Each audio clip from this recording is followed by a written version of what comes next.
The winter of 1883 hit the Idaho frontier like a fist through glass. Cold that could crack timber. Wind that stripped flesh from bone if you were stupid enough to stand against it. The kind of season that separated the living from the soon-to-be dead. And the Bitterroot Valley knew the difference intimately.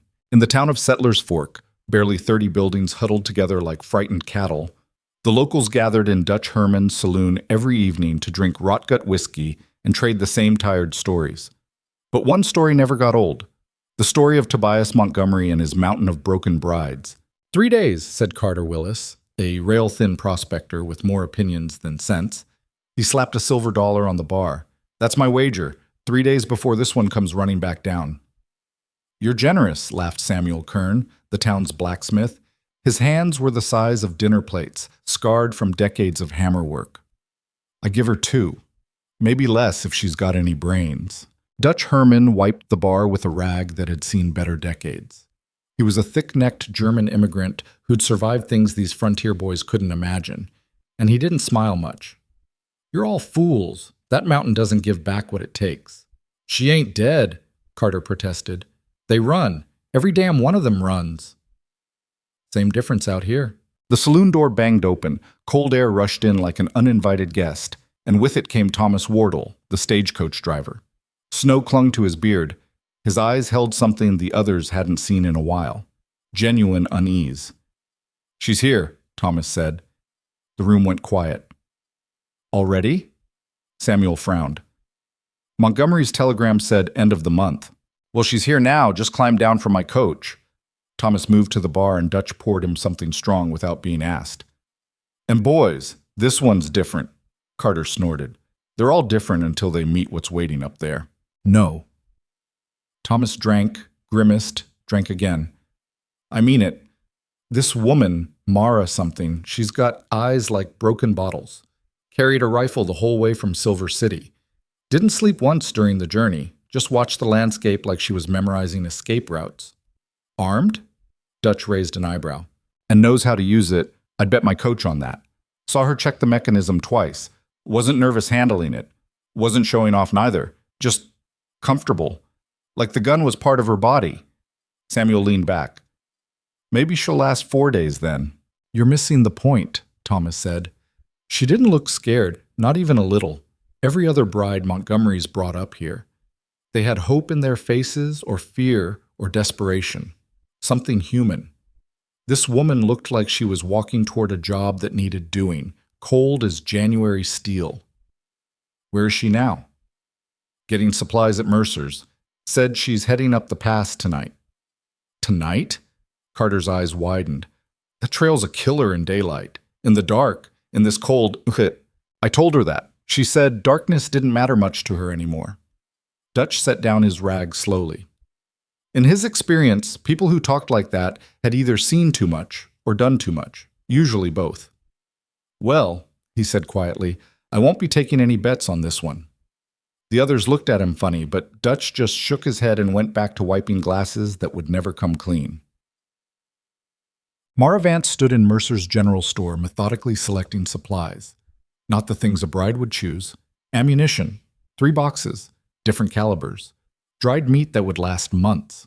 Salt, matches in a waterproof tin, a whetstone.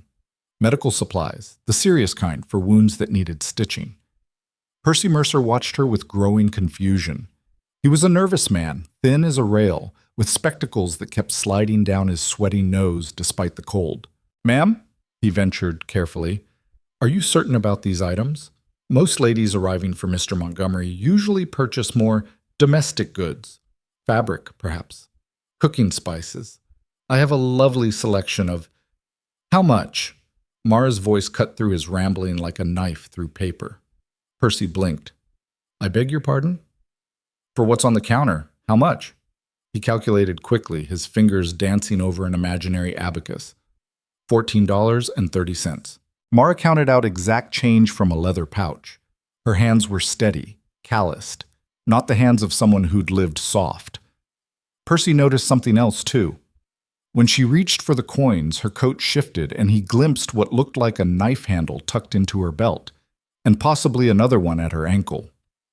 The trail to Montgomery's place, Mara said, gathering her purchases. I was told it's a 5-hour climb. In summer, perhaps. In this weather, at night?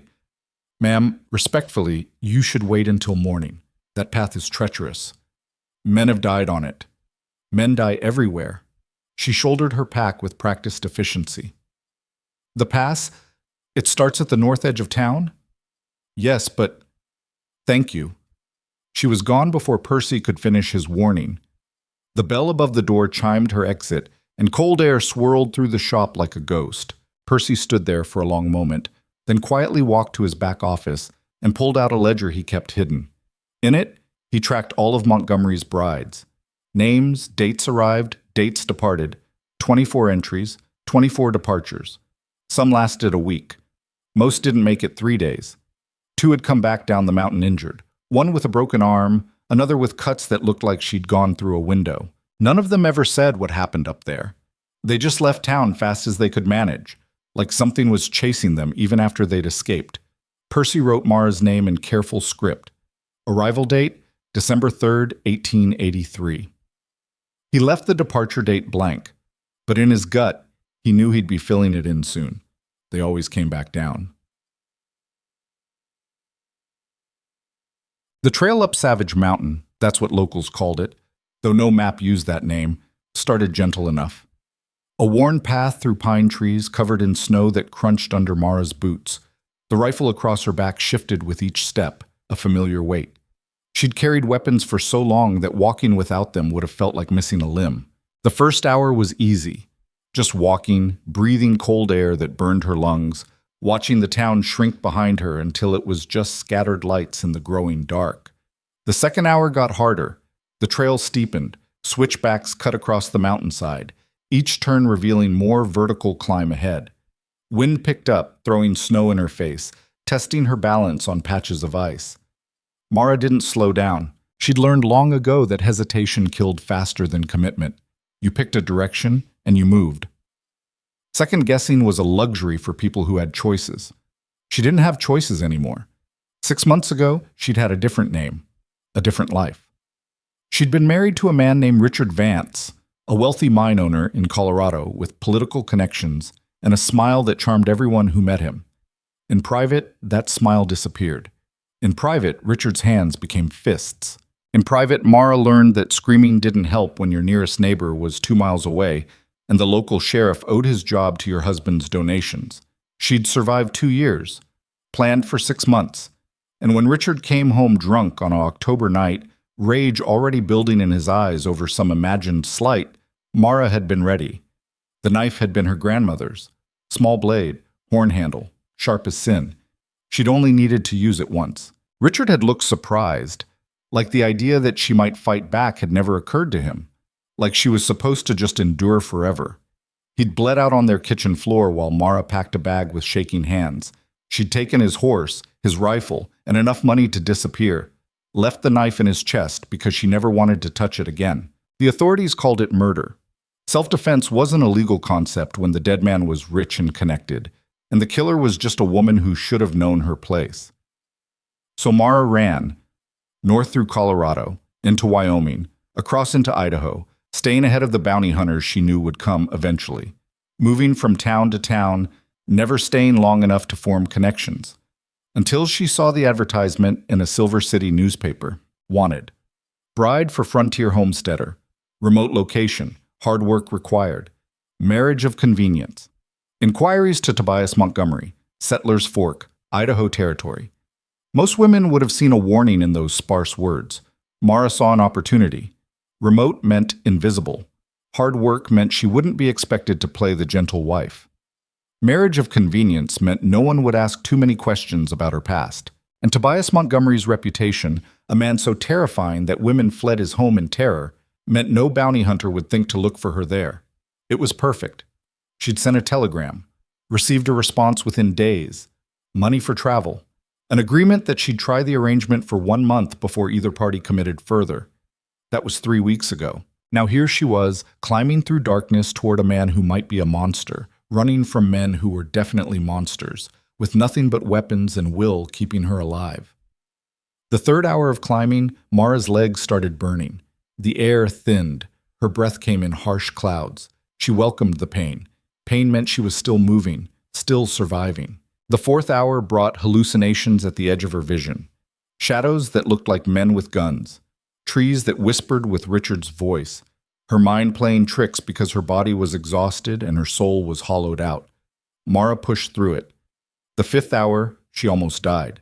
A patch of ice hidden under fresh snow. Her boot slipped. For a terrible moment she was sliding backward, the rifle slamming against her spine, gravity reaching for her like an eager lover. She threw herself sideways, grabbed a rock outcropping, felt her shoulder scream in protest, hung there breathing hard while snow fell around her in the darkness.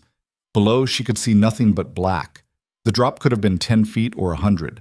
Didn't matter. Either would kill her. Mara pulled herself up, inch by inch, ignoring the pain, ignoring the voice in her head that said it would be easier to just let go. She'd survived Richard. She'd survived this. When she finally stood on solid ground again, her hands were bleeding through her gloves. Mara kept climbing.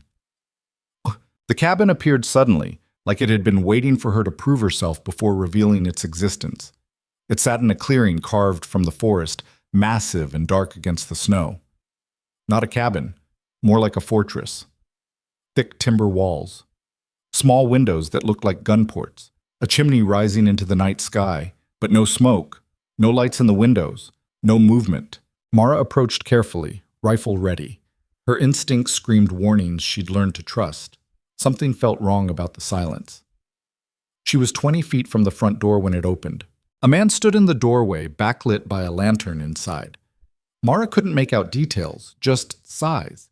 He was enormous. 6.5 feet tall at least, shoulders broad enough to block most of the doorway. He didn't move like big men usually moved, slow and careful of their bulk. He moved like violence that had learned to wait. "You're early," he said. His voice was deep, rough from disuse. Telegram said end of the month. Plans changed. Mara kept the rifle pointed at the ground, but her hands didn't leave it. "You Tobias Montgomery?" "I am." They stood there measuring each other in the darkness. Mara felt his eyes on her, studying, looking for weakness, probably. Looking for whatever he'd seen in the other 24 women that made them run. "You going to invite me in?" Mara asked. "Or do we complete the marriage contract out here in the snow?" Something that might have been amusement flickered across what she could see of his face. "Contract's already signed, far as the territory's concerned. You sent your acceptance telegram. I sent money. That's legal enough for government work out here. So what now? Now you come inside, or you turn around and head back down. Your choice." Mara started walking forward. I didn't climb 5 hours in the dark to turn around at the threshold. She expected him to move aside as she approached. He didn't, just stood there, a wall of muscle and suspicion forcing her to squeeze past him through the doorway. It was a test, she realized. See if she'd back down. See if proximity to his size would make her nervous. Mara brushed past him without flinching, her shoulder touching his chest for just a moment. She felt him tense, like he wasn't used to people getting that close without fear. Good, she thought. Let him be the uncomfortable one. Inside, the cabin was Spartan.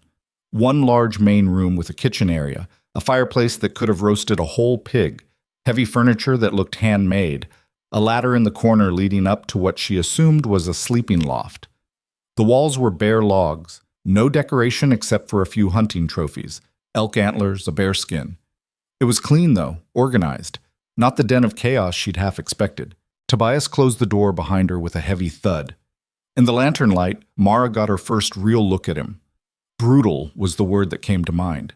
Not ugly, exactly, but carved from hard angles and old scars. A face that had taken fists and weather and violence and decided to just absorb it all without complaint. Dark hair, shaggy and overlong. Eyes that were too watchful, too empty of the things that made people human. A beard that couldn't hide the harsh line of his jaw. He looked like he'd been ground down to the absolute minimum required for survival, and nothing more. "You can take the loft," Tobias said, gesturing upward. "I sleep down here. There's a trunk up there with blankets. Water barrels by the door, fresh every morning.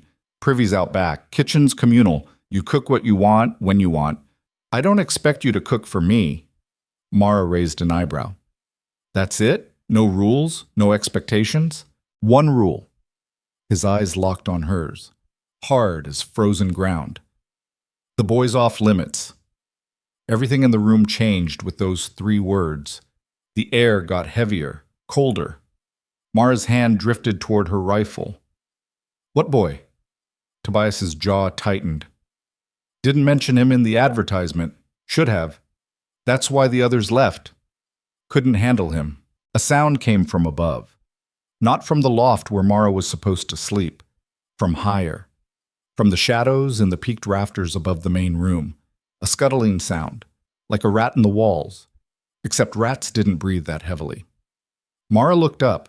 At first she saw nothing but darkness and support beams. Then her eyes adjusted, and she made out a shape wedged into the highest corner where wall met ceiling. A child. Maybe 7 years old? Maybe younger. Hard to tell because he was so thin.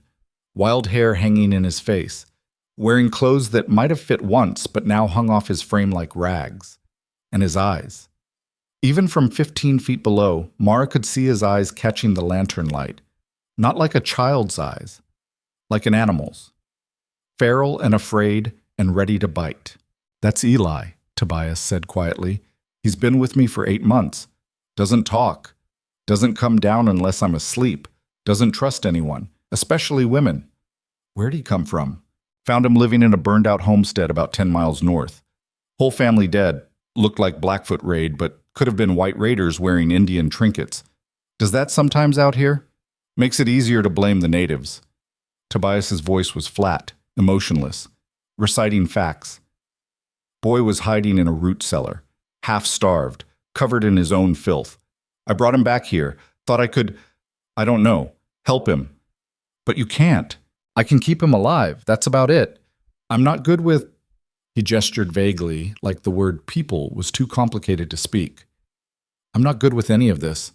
The brides. I thought maybe a woman could reach him. Could make him feel safe. Could be what he needed. And they try for a day or two. Then they realize how broken he is. How he attacks if you get close. How he steals food and hoards it in the rafters like he's still starving. How he makes these sounds at night. Tobias shook his head. They get scared. Or frustrated, or they decide they didn't sign up to raise a damaged child in the middle of nowhere with a man who barely speaks. So they leave. Mara looked back up at the rafters. The boy, Eli, was watching her, not with curiosity, with calculation, like he was already planning how to make her leave. Most women would have felt pity looking at that broken child. Mara just felt recognition. She knew what it was like to stop trusting, to curl into yourself so tight that reaching out felt like suicide, to survive something so terrible that the aftermath was worse than the event because you had to keep living with the memories. I'm not most women, Mara said. Tobias made a sound that wasn't quite a laugh. That's what they all say. No. Mara set her pack down, finally let go of her rifle. They say it hoping it's true. I say it knowing it is. I didn't come up here to be a mother. I didn't come up here to fix your problems. I came here because I need to disappear, and you need someone who won't run. That's the transaction. So here's what's going to happen. She turned to face Tobias directly, stood her ground, even though he was a foot taller and probably twice her weight. I'll stay as long as this arrangement works for both of us. I won't try to change you. I won't try to save that boy, though I won't hurt him either. I'll pull my weight. Hunt, cook, whatever needs doing, but I don't do soft. I don't do gentle. I don't do any of the things you probably expect from a wife. And if you have a problem with that, tell me now. Tobias stared at her for a long moment. Mara watched something shift in his eyes. Surprise, maybe. Or respect. Or just the relief of finally meeting someone who didn't need him to be something he wasn't. No problem, he said finally. Good. Where do I put my gear? Anywhere you want. Mara nodded and headed for the ladder to the loft. She was halfway up when Tobias spoke again. The others, he said. They lasted anywhere from 12 hours to 9 days. When you leave, I'm not leaving. Mara didn't look back. Whatever you've got up here, whatever drove them off, it's not worse than what I'm running from. You understand? This isn't hope. This isn't optimism. This is simple math. Down there, I'm dead. Up here, I might survive. So I'm staying. She climbed the rest of the way up and disappeared into the loft.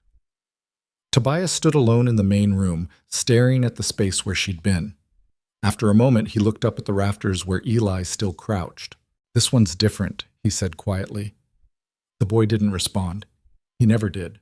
But his eyes tracked the loft entrance where Mara had gone, and Tobias thought he saw something there beyond the usual fear and hatred. Curiosity, maybe. Or possibly just the calculation of a new kind of threat.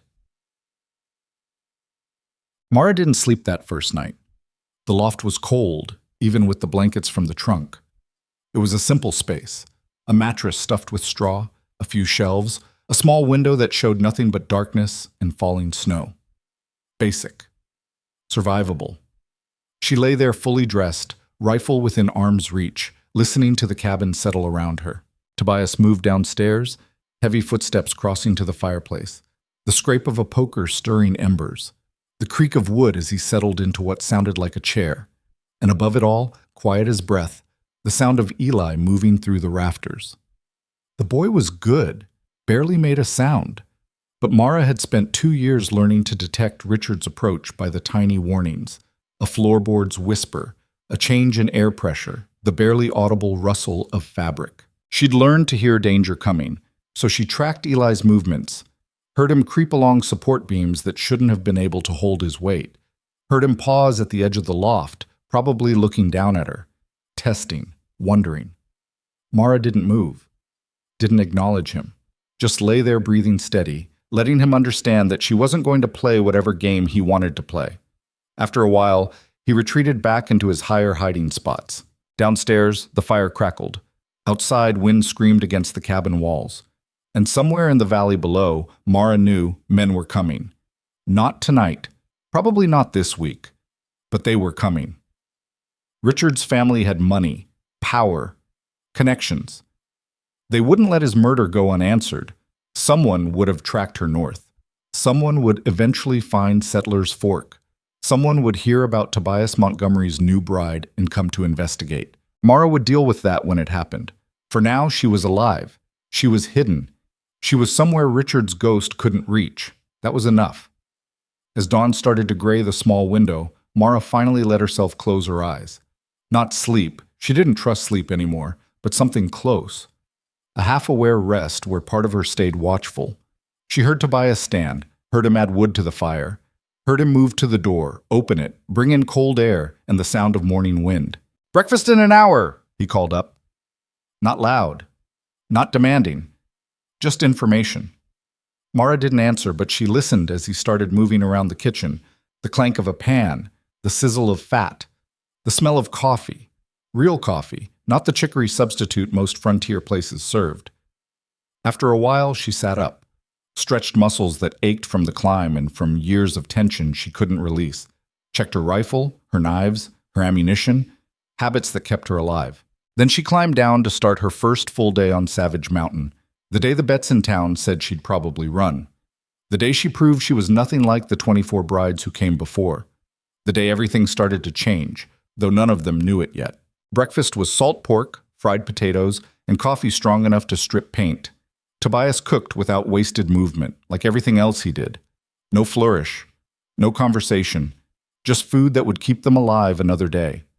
Mara ate standing up, her back to the wall so she could watch both the door and the rafters. Old habit. Richard used to corner her at the table, use the furniture to trap her. She'd sworn never to sit with her back exposed again. Tobias noticed but didn't comment.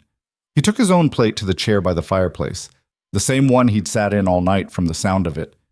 "You don't sleep much," Mara observed. "Sleep's a luxury." He chewed slowly, methodically. "Out here, luxury gets you killed." "What keeps you up, the boy?" Among other things, Mara looked up at the rafters. No sign of Eli now, but she could feel him watching, the weight of eyes on her neck. She'd felt that weight before, back in Colorado. Richard's friends at parties, studying her like livestock, wondering what she looked like under the bruises she hid with powder and long sleeves. "He eat?" she asked. "When I'm not looking. Takes food from the stores, brings it up there. I leave extra out at night. It's gone by morning." "You ever try to bring him down?" Tobias's jaw tightened. "Once. Early on. Thought maybe if I just grabbed him, held him, showed him he was safe." He stopped. set his fork down. He bit through my hand. 3 stitches. After that, I learned to let him come to things on his own time. Smart. You sound like you know something about it. Mara shrugged. I know what it's like when someone tries to force you into something you're not ready for. Doesn't matter if their intentions are good. Force is force. They ate in silence after that. Outside, morning light turned the snow blue-white. The wind had died down, but the cold remained, seeping through the cabin walls like it was looking for weakness. When Tobias finished, he stood and pulled on a heavy coat that looked like it was made from bear hide. Probably was, knowing this place. I've got to check the trap line, he said. 3 miles north following the ridge. I'll be back before dark. You're leaving me here alone with him? You said you weren't leaving. You said you could handle this. Tobias's eyes met hers, testing again. Everything with this man was a test. Was that true, or were you just talking? Mara smiled without warmth. Go check your traps. We'll be fine. The rifle by the door is loaded. So's the one above the mantel. You know how to use them? Better than most men you've met. Something flickered in his expression. Not quite approval. More like recognition. Like he'd suspected she wasn't soft, but now had confirmation. Don't go outside without a weapon, he said. We get wolves this time of year? Mountain lions? Sometimes worse. Worse than mountain lions? Men. He pulled on heavy gloves. There's prospectors in these mountains. Trappers. Drifters. Most are harmless enough, but some aren't. They see a woman alone, they get ideas. You understand? I understand. Mara's hand drifted to the knife at her belt. I've dealt with men and their ideas before. Tobias nodded once, then headed for the door. He paused with his hand on the latch. The boy, he said without turning around. If he comes down while I'm gone, and he won't, he never does, don't try to touch him. Don't try to talk to him. Just let him be. Wasn't planning otherwise. Tobias left. The door closed behind him with a sound like a coffin sealing shut. Mara stood alone in the main room. She counted to 60, listening to Tobias's footsteps crunch away through the snow. When she was certain he was gone, she looked up. Eli was there, perched on a beam directly above the kitchen area, partially hidden behind a vertical support. His face was a pale smudge in the shadows. His breathing was quiet but rapid, scared. I'm not going to hurt you, Mara said. Not gentle, not coddling, just stating a fact. And I'm not going to try to make friends. I'm just going to be here, doing what I need to do. You can come down or stay up there. Your choice. The boy didn't respond, didn't move, just watched with those animal eyes. Mara turned her back on him and started cleaning up the breakfast dishes. It felt dangerous, exposing herself like that. Every instinct screamed at her to keep him in sight. But she'd meant what she said. She wasn't going to play his game. She washed the plates in cold water from the barrel, scrubbed the pan with sand and a rag. Ordinary tasks, boring tasks, nothing threatening. Behind her she heard the smallest sound, a shift of weight, fabric against wood. He was moving, getting closer, testing her just like Tobias had tested her. Mara kept washing dishes. Minutes passed. The sound of her own breathing, the drip of water, the crackle of fire. Then a different sound. Closer. Much closer. Mara turned slowly. Eli was on the floor. About 10 feet away, crouched low like he could bolt back up to the rafters at any second. His clothes were worse than she'd thought. A shirt that might have been white once, pants held up with rope, no shoes. His feet were wrapped in strips of cloth, filthy, and coming unwound. His face was thin, sharper than any child's face should be, eyes too big, cheekbones too pronounced, and scars, thin white lines across his forearms, half hidden by the ragged sleeves. You're hungry, Mara said. Not a question. The boy tensed. There's leftover potatoes in the pan, and half a piece of pork. You want it? No response, but his eyes flicked to the stove, then back to her, calculating. Was this a trick? Was she going to grab him if he got close? Mara turned back to the dishes, reached over and pushed the pan toward the edge of the stove, within his reach if he wanted it. Then she moved away, giving him space. She didn't watch him. That was important. Predators watched prey. She needed him to understand she wasn't hunting him. Behind her, silence. Then the whisper of movement, fast and light, the scrape of the pan. Another whisper. When Mara turned around again, the boy was gone. Back in the rafters. The pan was empty, licked clean. Smart kid, she thought. Didn't waste time. Didn't trust the opportunity would last. She'd been the same way with food during the worst months with Richard. When he'd lock her in the bedroom as punishment, she'd learned to hide crackers, dried fruit, anything that wouldn't spoil. Eat fast when the chance came. Never know when the next meal would arrive. Mara finished the dishes and surveyed the cabin. If she was going to be stuck here, she needed to understand the space. Know the exits, know the weapons, know where things were. She started with the obvious, the front door, heavy timber, bar across the inside. Good for keeping things out. One window downstairs shuttered, another window in the loft. No back door, which was tactically stupid, but probably intentional. Harder for anything to sneak in if there was only one entrance. Rifles above the mantel, like Tobias said. She checked them. Both loaded, both clean. He took care of his weapons.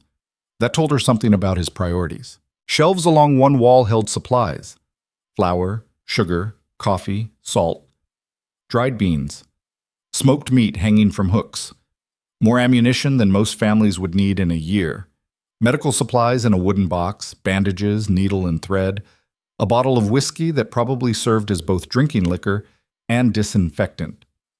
The man was prepared. She'd give him that. Mara was examining a set of traps in the corner, cruel-looking things with teeth designed to hold wolves, when she heard it. A sound from outside. Distant but distinct. Voices. She froze. Listened. 2 men, maybe 3, talking as they approached. Still a ways off but getting closer. Mara grabbed the rifle from above the mantel and moved to the window. Cracked the shutter just enough to see out. 3 men on horseback picking their way through the snow. Not trappers. Their clothes were too good. Not prospectors. They carried themselves wrong. Too much confidence for men who grubbed in frozen earth for flakes of gold. Hunters, maybe. Or something worse. They stopped about 50 yards from the cabin. One of them pointed at the chimney smoke. They were discussing something, making a decision. Then they started forward again, heading straight for the door. Mara's mind raced. Tobias was hours away. She was alone with a traumatized child. These men didn't look friendly, and if they were who she feared they might be. The lead rider was tall, lean, with a face like a hatchet blade. He wore a long coat and a hat that shadowed his features. As he got closer, Mara saw the glint of metal on his chest. A badge, not local law, too far from any town for that, which meant either a territorial marshal or a bounty hunter with delusions of authority. Either way, bad news. They reined up in front of the cabin. The tall one dismounted. The other 2 stayed mounted, hands resting on their gun belts. Casual-like. But Mara knew what that casualness meant. They were ready. A knock on the door. Solid. Authoritative. Open up. Territorial business. Mara stayed by the window. Didn't answer. In the rafters above, Eli had gone absolutely silent. Even his breathing seemed to have stopped. Another knock. Harder. I said open up. We're looking for someone. Won't take but a minute of your time. In her head, Mara ran through options. She could hide, pretend no one was home. But they'd seen the smoke. They knew someone was here. She could shoot through the door. But there were 3 of them, and 1 of her, and killing lawmen, even corrupt ones, would bring hell down faster than anything. She could run, out the window, into the forest, hope they didn't chase. But running meant leaving Eli. And whatever else she was, Mara wasn't the kind of person who left kids behind. She set the rifle down, checked her knives, straightened her dress, the one she'd worn for the journey, practical wool that didn't scream fugitive bride. Then she opened the door. The tall man looked surprised. He'd been expecting Tobias, obviously. Not a woman. Ma'am? He touched his hat brim. False courtesy. She'd seen it before. Didn't mean to disturb. Name's Vernon Pike. I'm tracking a fugitive through this territory. You seen any strangers passing through? Woman, traveling alone, might be armed. Mara kept her face neutral. Just got here myself 3 days ago. Haven't seen anyone except my husband. Your husband? Pike's eyes swept the cabin interior behind her. That'd be Tobias Montgomery? That's right. Heard about him down in Settler's Fork. Heard he goes through brides like most men go through whiskey. Pike smiled, thin and cold. You must be number 25. I must be. Also heard the others don't last long. Mountain madness, they said. Something up here drives women crazy. He paused. You feeling crazy yet, ma'am? Not particularly. Mind if we come in? Warm up a bit? Long ride up that trail. Mara did mind. Minded very much. But refusing would look suspicious. And these men would come in whether she agreed or not. Better to maintain the pretense of cooperation. My husband's not here, she said, stepping aside. He's checking the trap line, but you're welcome to wait by the fire. Pike entered first. The other two followed, tracking snow and something that felt like violence waiting to happen. They spread out naturally, taking positions that gave them clear lines of sight to the whole room. Professional. These weren't just lawmen playing an investigation. Coffee? Mara offered. Keep playing the role. Frontier wife. Nothing to hide. That'd be kind of you, ma'am. Pike settled into Tobias's chair like he owned it.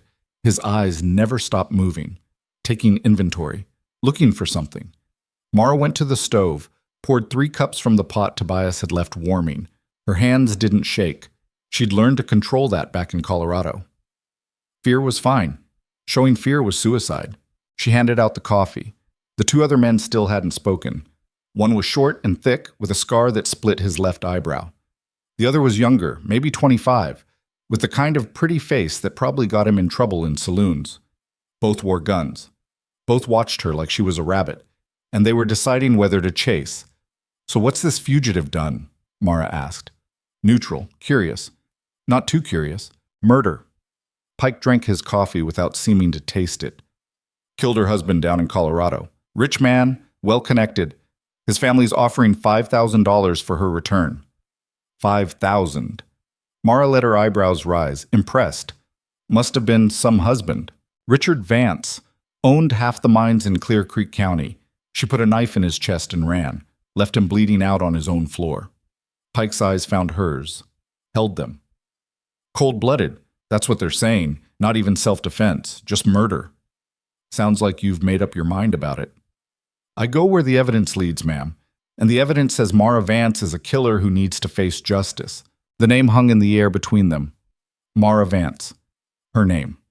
Spoken out loud in this cabin where she'd hoped to disappear. But Pike hadn't connected it yet.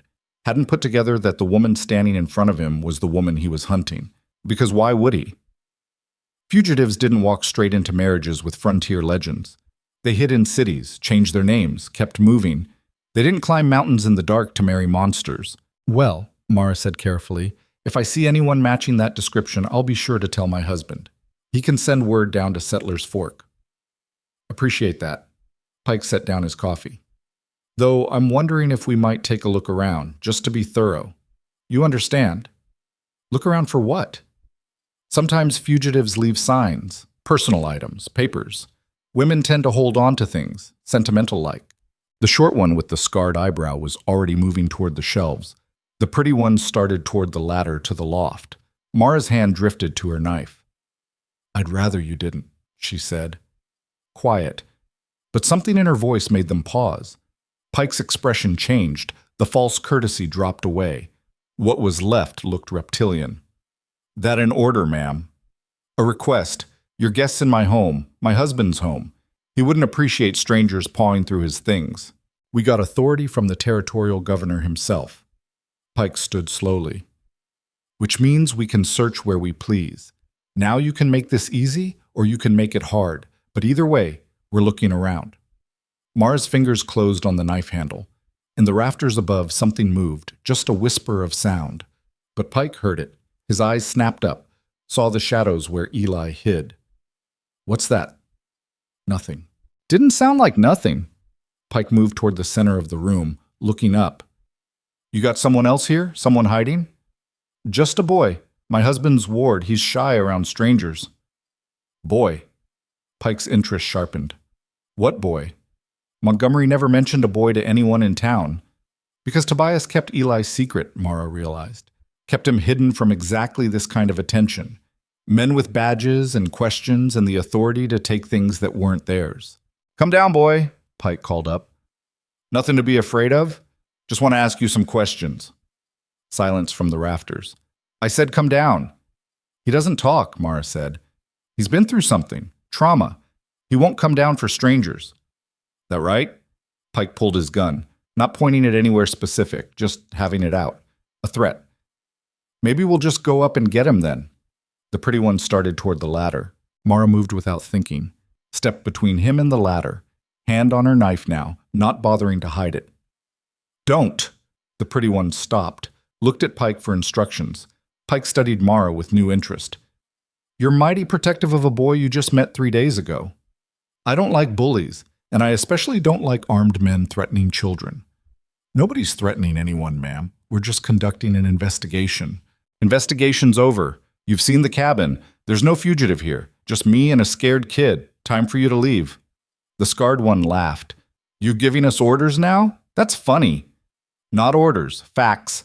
My husband's going to be back soon. And when he gets here, he's not going to be happy about 3 strange men making his wife nervous. Mara met Pike's eyes. You've heard the stories about Tobias Montgomery. You think they're exaggerated? Pike considered. She could see him weighing options. Push harder and risk confrontation with Montgomery, who might be exactly as dangerous as the stories said. Or back off, keep searching, come back with more men if needed. He chose the smart play. We'll be going then. He holstered his gun with exaggerated slowness. But we'll be around, checking other cabins, asking questions, and if we find out you're hiding something, you'll find out I'm exactly who I say I am. Montgomery's wife, nothing more. Pike smiled without warmth. We'll see about that. They left. Mara watched through the window as they mounted up, turned their horses, rode back toward the trail. They didn't rush, didn't look back, but she knew they'd be back. When they were finally out of sight, Mara let out a breath she hadn't known she was holding. Her hand was cramping from gripping the knife so hard. Above her, Eli descended from the rafters, faster than before. He dropped to the floor in a crouch, staring at her with wide eyes. For the first time, he looked at her like she might be something other than a threat. Mara sank into the chair Pike had vacated. Her legs felt weak, reaction setting in now that the danger had passed. That was stupid, she said out loud. I should have let them search. Should have played weak and scared. Now they're suspicious. Eli crept closer, not within touching distance, but closer than he'd been before. You should get back up there, Mara told him. Your hiding spot. They might come back. The boy shook his head. A tiny movement, but definite. No? Another head shake. They sat there in silence, woman and child. Both running from things that wanted to destroy them. Both trapped on this mountain with winter closing in and danger circling like wolves. Finally, Eli moved, slow and deliberate. He reached out and touched the knife at Mara's belt. Just one finger, testing. Then he looked up at her, really looked. And for just a second, she saw past the fear and trauma to the kid underneath. Smart, brave, surviving the only way he knew how. Yeah, Mara said softly. I've got weapons, lots of them. And if those men come back, I'll use them, I promise. Eli withdrew his hand, backed away, but he didn't retreat to the rafters. Instead, he climbed into the corner behind the wood box, curled up there like a cat, still wary, still ready to run, but present, on her level. It was progress, small, maybe meaningless, but progress. Mara stood and checked the rifles again, loaded the one she'd set down when Pike arrived, set it by the door where she could reach it fast. Then she went back to the window and watched the forest, waiting for Tobias to return, waiting for Pike to circle back, waiting for whatever came next, because something was coming. She could feel it in her bones. The mountain wasn't done testing her yet. Hours passed. The sun tracked across the sky, pale and cold through the clouds. Mara kept watch. Eli stayed in his corner, sleeping or pretending to sleep. Around noon, Mara realized they needed more firewood. The stack by the hearth was running low, and the temperature was dropping. She could feel it through the walls. She looked at Eli, still curled up, probably actually asleep now. His breathing had gone deep and regular. Mara grabbed her coat and one of the rifles. The woodpile was just outside, maybe 20 feet from the cabin. She could see it from the window. Quick trip. She opened the door carefully, scanned the clearing. No movement except wind in the trees, no horses, no men. The cold hit like a physical blow. the kind that made your lungs hurt. Mara ignored it and moved fast to the woodpile, rifle ready, eyes sweeping the tree line. She was loading her arms with split logs when she heard it. A horse. Single rider, coming up the trail. Mara dropped the wood and brought the rifle up, sighted down the barrel at the approaching figure. Then she recognized the massive frame, the bear hide coat. Tobias. She lowered the rifle but didn't relax, waited as he rode into the clearing and dismounted. He had something slung across his saddle. Dead animal, 2 of them, rabbits looked like. He saw her stance, saw the rifle. His eyes went hard. What happened? Visitors, 3 men, 1 wore a badge, said they were tracking a fugitive. Tobias tied off his horse and moved toward her, fast. What did you tell them? That I was your wife. That I'd been here 3 days. That I hadn't seen anyone. Mara paused. They wanted to search the cabin. I wouldn't let them. You refused lawmen. I refused bullies with guns who wanted to terrorize a child. Tobias's jaw worked. He looked at the cabin, then back at her. They see Eli? Heard him. Asked about him. I said he was your ward, traumatized, doesn't talk to strangers. And they left? After I suggested you wouldn't be happy finding them here, something that might have been approval crossed Tobias's face. Used my reputation against them. Seemed practical. He studied her for a long moment. They'll be back. Men like that don't give up easy. I know. Whatever you're running from, it's caught up with you. Mara met his eyes. Seems like it. You want to tell me what you did? Not particularly. Fair enough. Tobias picked up the wood she'd dropped. Come on, getting colder. Need to keep the fire fed. They went inside together. Eli was awake now, watching from his corner. When he saw Tobias, some of the tension left his small frame. Tobias noticed Eli was on the ground floor instead of the rafters. Something changed while I was gone? He asked Mara. Maybe. Hard to say. Tobias nodded slowly, set down the wood, started skinning the rabbits at the kitchen table with practiced efficiency. The knife moved fast. Blood on his hands. He didn't seem to notice or care. You know how to shoot that rifle you're holding? He asked without looking up. Yes. How well? Well enough. Prove it. Mara hesitated. Then she went to the door, opened it, scanned the clearing, spotted a pine cone hanging from a branch about 40 yards out. She raised the rifle, breathed out, fired. The pine cone exploded. Behind her, Tobias grunted. Not bad. I had time to practice. Back in Colorado. My husband liked to hunt. She didn't mention that Richard had tried to use those hunting trips to dispose of her, had talked about accidents, about how easy it would be for someone to get lost in the mountains, how bears and wolves left very little evidence. She'd learned to shoot better than him, just in case. Tobias finished with the rabbits and put them in a pot with water and vegetables. Stew for dinner. He worked in silence, but it wasn't uncomfortable silence. It was the silence of 2 people who didn't need to fill air with noise. When the stew was cooking, he washed the blood off his hands and sat by the fire. Those men, he said. The one with the badge, tall, thin face? Yes, that's Vernon Pike, bounty hunter out of Denver. Uses a marshal's badge he bought off a dead man. Not real law, just real enough to fool most people. You know him? He came through here 2 years back, looking for a claim jumper. I sent him away empty-handed. He didn't like it. Tobias stared into the fire. He's mean, patient, and he doesn't stop once he's on a scent. So what do we do? We? Tobias looked at her. I thought this was your problem. It was. But I stopped them from searching your cabin, protected your secret about Eli. That makes it our problem now. Tobias was quiet for a long time. Then he stood and went to a trunk in the corner, pulled out a gun belt with 2 holstered revolvers, checked them, loaded them, strapped them on. You're serious about staying, he said. Not a question. I told you I was. Even though they're coming back, even though it'll get ugly. Mara thought about the last 2 years. Richard's fists, the locked rooms, the shame of neighbors who heard her scream and did nothing. The final night with the knife, the running, the fear that had become her constant companion. I've survived ugly before, she said. I'll survive it again. Tobias nodded once. Then he did something unexpected. He smiled, small, barely there, but real. All right then, he said. We'll handle it together. From the corner, Eli made a sound. Not words, just a small vocalization. But it was the first sound like that Mara had heard from him. Tobias heard it too. His expression shifted. Something softer appeared in those hard eyes. Yeah, boy, he said quietly. We'll keep her safe, and she'll keep us safe. That's how it works now.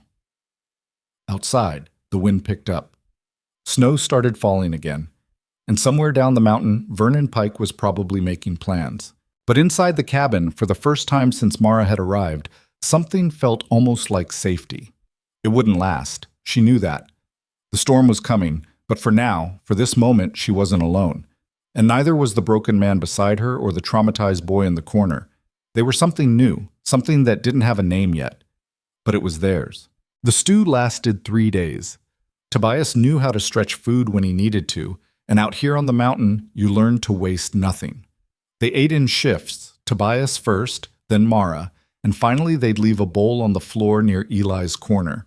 The boy would wait until they weren't looking, then drag it back to his hiding spot and eat in private. On the 4th day, the weather turned worse. Wind that sounded like screaming. Snow so thick you couldn't see 10 feet past the windows. The kind of storm that killed unprepared travelers and made even experienced mountain men nervous. We're locked in for a while, Tobias said, watching the white chaos outside. Trail will be impassable, maybe a week before it clears enough to risk it. That mean Pike can't get back up here? Mara asked. Means he won't try. Not in this. Man's ruthless, but he's not stupid. Tobias moved away from the window. Gives us time. Time for what? To prepare. When the weather breaks, they'll come in force. More men, better armed. They'll have talked to people in town, gathered information, built a case. He looked at her directly. They'll know who you are by then, what you did, and they'll come to take you. Mara had known this was coming. Known it since the moment Pike said the name Mara Vance in this cabin. But hearing it stated so plainly still hit hard. So what do? She asked. We make it costly. Make them think twice about whether $5,000 is worth dying for. You're talking about killing lawmen. I'm talking about defending my home. There's a difference. Tobias pulled out a map from the trunk, spread it on the table. It showed the mountain, the trails, the surrounding terrain. He'd marked it with notes in cramped handwriting, sight lines, choke points, places where the trees thinned or thickened. He'd been planning this for a while, Mara realized, long before she arrived. Probably since he'd found Eli and understood that eventually someone would come asking questions about a missing boy from a burned homestead. There's 3 ways up this mountain, Tobias said, pointing. The main trail you came up. That's the obvious route. Then there's a game trail on the east ridge. Steeper, harder, but passable if you know it. And there's the north approach through the canyon. That one's a killer. Narrow. Easy to defend. You think they'll split up? If they're smart. Pin us down from multiple directions. He traced lines on the map. But the storm will limit them. Snow this heavy, they'll stick to the main trail. It's wider. Less chance of losing men to the mountain itself. Mara studied the map. Back in Colorado, Richard had taught her to read terrain, not out of kindness, but because he'd enjoyed showing off his knowledge, making her feel small and ignorant. She'd absorbed it anyway, filing away information the way she'd filed away everything else that might help her survive. Here, she said, pointing to a spot on the main trail about a 1/4 mile from the cabin. The path narrows between these 2 rock formations. If we had someone positioned above with a rifle, they'd have clear shots at anyone coming through, yeah. Tobias looked at her with something like respect. You think tactically. I think about survival. Sometimes that's the same thing. They spent the next hour going over the map, discussing angles, lines of fire, escape routes if everything went wrong. It was grim work, planning for violence, but Mara found it almost comforting. At least this was honest. No pretending, no games, just the clear mathematics of staying alive. While they talked, Eli crept closer. He'd been doing that more over the past few days, coming down from the rafters more frequently, staying on ground level for longer periods. He still didn't talk, still flinched if they moved too quickly. But the raw terror in his eyes had dulled to something more like caution. Now he sat behind the woodbox, listening to them plan. His eyes tracked between Tobias and Mara like he was trying to understand something. "Boy's smart," Tobias said quietly. "Understands more than he lets on. Don't you, Eli?" The child didn't respond, but his eyes fixed on Tobias with an intensity that said, yes, he was listening. Yes, he understood. "When it happens," Tobias continued, "he'll need to hide. The root cellar under the trap door in the pantry. It's stocked with supplies, water, food, blankets. If we both go down, he can survive there for weeks." "We're not going down," Mara said. "You don't know that. Neither do you. So we plan like we're going to win." Tobias smiled that rare, almost invisible smile again. "All right, we plan to win." The storm raged for 6 days. They fell into a rhythm during that time. Tobias would check the perimeter each morning, making sure the snow hadn't blocked the door or damaged the structure. Mara would maintain the fire and organize supplies. And Eli started helping in small ways. He'd drag firewood from the pile to the hearth. Not when asked, just when he noticed it running low. He'd take empty water buckets and set them by the door, signaling they needed filling from the snowmelt barrel outside. Small tasks, but deliberate. On the third night of the storm, something changed. They were sitting around the fire after dinner, Tobias in his chair, Mara on a stool she'd pulled from the kitchen, Eli in his corner. The wind howled outside like something alive and angry. Mara was cleaning her rifle. A meditative task. Familiar. She'd done it 1,000 times back in Colorado, in those quiet moments between Richard's rages when she'd hide in the barn and pretend to be anywhere else. She noticed Eli watching, not just watching, studying, following the movement of her hands as she worked the action, checked the barrel, oiled the mechanism. "You want to learn?" she asked. Eli tensed, ready to bolt. "I'm not going to make you, but if you want to learn, I'll teach you." The boy stayed frozen for a long moment. Then slowly, he crept forward, not close enough to touch, but close enough to see better. Mara continued working, explained what she was doing in simple terms. "This is the barrel. This is where the bullet comes out. You keep it clean, or it can jam. Out here, a jammed gun can kill you." Eli inched closer. "This is the trigger. You squeeze it, you don't pull. Pulling makes your aim jerky. Squeezing keeps it steady." She demonstrated without ammunition. The smooth click of the hammer. Tobias watched from his chair but said nothing. Let it happen. By the time Mara finished cleaning the rifle, Eli was sitting cross-legged on the floor less than 3 feet away, closer than he'd ever been voluntarily. "Want to hold it?" Mara asked. Eli's eyes went wide. A flicker of something, fear, desire, both. "It's not loaded. Can't hurt you. Can't hurt anyone." She set it on the floor between them. "It's just metal and wood. Only dangerous if someone makes it dangerous." The boy stared at the rifle like it was a snake that might strike. But curiosity was winning over fear. His hand crept out, touched the stock, jerked back. Nothing happened. He touched it again, let his palm rest on the wood. "That's yours now," Mara said. "If you want it. Your responsibility to keep it clean, to respect it, to never point it at something you don't intend to kill." Eli looked up at her, really looked. And for the first time since she'd arrived, she saw a question in those haunted eyes. Why? Why was she giving him this? Why was she treating him like he mattered? Mara didn't have a good answer. Maybe because she remembered what it felt like to be powerless, to have your life controlled by forces you couldn't fight. Maybe because giving this broken kid some small amount of control felt like redemption for all the times she'd had none. Or maybe she was just practical. If Pike and his men came, another person who could shoot, even a child, might make the difference between surviving and dying. "Show him," Tobias said from his chair. So Mara did. Showed Eli how to hold the rifle properly, how to sight down the barrel, how to brace it against his shoulder so the recoil wouldn't knock him down. All theoretical, no bullets, no actual firing, just the mechanics. The boy absorbed it silently. His hands were steadier than Mara expected, his focus absolute. Like this was the most important thing he'd ever learned. When they finished, Eli took the rifle back to his corner, set it carefully against the wall, sat down next to it with one hand resting on the stock, guarding it, claiming it. That night, for the first time, Eli fell asleep on the ground floor instead of retreating to the rafters. The next morning, Mara woke to sounds she didn't recognize. Scraping, movement, She grabbed her knife and climbed down from the loft fast. Eli was at the table. He'd found paper, old wrapping paper Tobias had saved, and a piece of charcoal from the fireplace. He was drawing. Mara approached slowly. The boy didn't run, didn't even flinch, just kept drawing with intense concentration. She looked over his shoulder. The image was crude but clear, stick figures, 3 of them. One tall and broad, Tobias, one smaller with long hair, her, and one tiny figure in the middle, holding something that might have been a rifle. At the bottom, in shaky letters that suggested he was barely literate, he'd written one word, family. Something cracked in Mara's chest, not breaking, opening. She'd told herself she came here to hide, to survive, nothing more. She told herself she didn't have room for sentiment or connection, that those things got you killed. But looking at that drawing, at this traumatized child's attempt to make sense of what was happening, she couldn't maintain that fiction.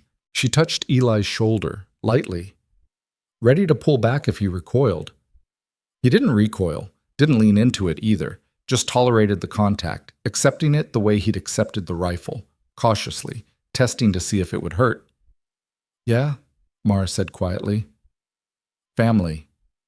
Tobias came down from checking the roof, making sure the weight of snow hadn't damaged anything. He saw the drawing, saw Mara's hand on Eli's shoulder, saw the boy allowing it. His expression did something complicated, pain and hope and grief all mixed together. Storm's breaking, he said, voice rough. Skies clearing to the west. Trail will be passable in 2, maybe 3 days. Which meant Pike would come, probably with more men, probably ready for a fight. Mara withdrew her hand from Eli's shoulder, straightened. The moment of softness was over. Time to be hard again. Then we'd better finish preparing, she said. They spent the next 2 days turning the cabin into a fortress. Tobias showed Mara the gun ports he'd built into the walls. Narrow slits disguised to look like gaps in the timber, but actually carefully positioned to give sightlines on the approach trails. He'd thought of everything. They stockpiled ammunition near each port, loaded every gun in the cabin, set up fallback positions in case they had to retreat from the main room.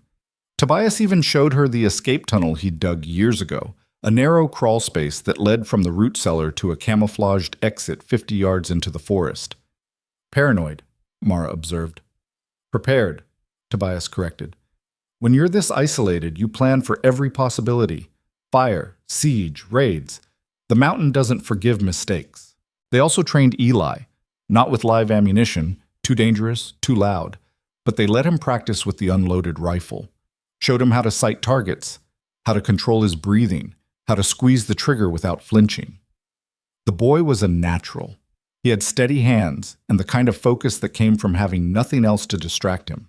No friends, no games, no childhood, just survival. It made Mara angry, not at Eli, at whatever had taken his family, at the world that could break a kid this thoroughly and then just expect him to keep existing in the wreckage. On the second evening after the storm broke, Tobias went outside to scout the approaches, make sure the trails were as clear as he thought. He took his rifle and his knives and told them he'd be back before dark. Lock the door behind me, he instructed. Don't open it unless you hear my knock. 3 times, pause, twice more. Anything else? It's not me. Mara bolted the door after he left. Then she and Eli settled in to wait. The cabin felt different without Tobias's massive presence. Smaller, more vulnerable. Mara found herself checking the windows every few minutes, listening for sounds that didn't belong. Eli sat at the table with his drawing. He'd been adding to it over the past days. More details. The cabin in the background, trees, mountains. He'd even drawn Pike's men as stick figures with guns, positioned down the mountain like an approaching army. Smart kid. He understood what was coming. You scared? Mara asked. Eli looked up, shrugged. A gesture that said maybe or maybe not, or maybe scared was just his normal state now. Me too, Mara admitted. But scared's okay. Scared keeps you sharp. It's only bad when it paralyzes you. The boy considered this. Then he pointed at her, then at himself. A question without words. You asking if we're the same? Mara interpreted. Yeah, I guess we are. Both running from things. Both ended up here, both trying to figure out how to stay alive. Eli nodded slowly. Then he did something that shocked her. He pushed the drawing across the table toward her, offering it. Mara picked it up carefully, studied it properly for the first time. The details he'd added were heartbreaking. The stick figure that represented her had a knife at her belt. The one representing Tobias had scars on his face, and the tiny figure in the middle, Eli himself, had drawn himself with empty hands reaching toward the other two. Wanting, needing, hoping. "We'll protect you," Mara said. "I promise. Whatever comes up that trail, we'll handle it." Eli's expression said he wanted to believe her, but belief was hard when your whole world had already burned once. Tobias returned an hour later with the correct knock. Mara let him in and bolted the door again immediately. "Trail's clear," he reported. "Saw tracks, though. 2 horses, maybe 3. Coming up from the south. Old tracks, couple days old. Could be trappers. Could be scouts. Pike's men. Probably. Checking to see if the path was passable. They'll report back. Then they'll come in force." Tobias shook snow off his coat. "Tomorrow. Maybe the day after." "How many you think?" 6 at least. Maybe more if they picked up help in Settler's Fork. There's always men willing to work for money, and don't ask too many questions. 6 armed men against 2 people and a child. Bad odds. But Mara had survived bad odds before. "We'll need to hit them before they reach the cabin," she said. "Ambush on the trail. Use the terrain." "That's what I'm thinking." Tobias moved to the map. "Here. Where the trail narrows, it's about 300 yards. Long enough that they'll have to string out. We position ourselves here and here." He pointed. "Crossfire. We take out the first few before they know what's happening. The rest will either retreat or take cover. Either way, we've thinned their numbers. And if they don't retreat, then we fall back to the cabin. Make them come to us. Force them to expose themselves crossing the clearing." He looked at her. "It'll be ugly. Close quarters. No mercy on either side." Mara thought about Richard, the moment the knife went in, the look of surprise on his face, the blood. "I've done ugly before," she said. They finalized the plan. Mara would take the high position. She was smaller, could climb faster, and her rifle work was accurate. Tobias would be low, using a fallen log as cover. When the first riders entered the kill zone, they'd open fire simultaneously. Eli would stay in the cabin, hidden in the root cellar with instructions not to come out for anything except Tobias or Mara's voice speaking his name. "What if neither of us comes back?" the boy's eyes asked, even though his mouth stayed silent. "We'll come back," Tobias told him. But his tone said he wasn't sure, said he was preparing the kid for the possibility of being alone again. Eli's hand drifted to the rifle Mara had given him, drew comfort from its weight. That night, none of them slept well. Mara lay in the loft listening to Tobias pace below, listening to Eli shift in his corner, listening to the mountain wind and wondering if it carried the sound of approaching horses. Near dawn, she heard something else, a soft sound from below. Crying. She climbed down quietly, found Eli curled up, his shoulders shaking. Silent sobs that barely made a sound because he'd learned somewhere that making noise when you cried was dangerous. Mara sat down nearby, not touching, not crowding, just present. "I know," she said softly. "I know it's not fair. I know you didn't ask for any of this." The crying continued, years of grief and terror pouring out in silent waves. "But here's what I also know," Mara continued. "You're strong, stronger than you think. You survived when your family didn't. You survived alone for who knows how long. You survived Tobias's last 24 brides who couldn't handle you. And you'll survive whatever comes tomorrow." Eli looked at her through tears. His face was a mess, snot and pain, and the horrible vulnerability of a child who'd been forced to grow up too fast.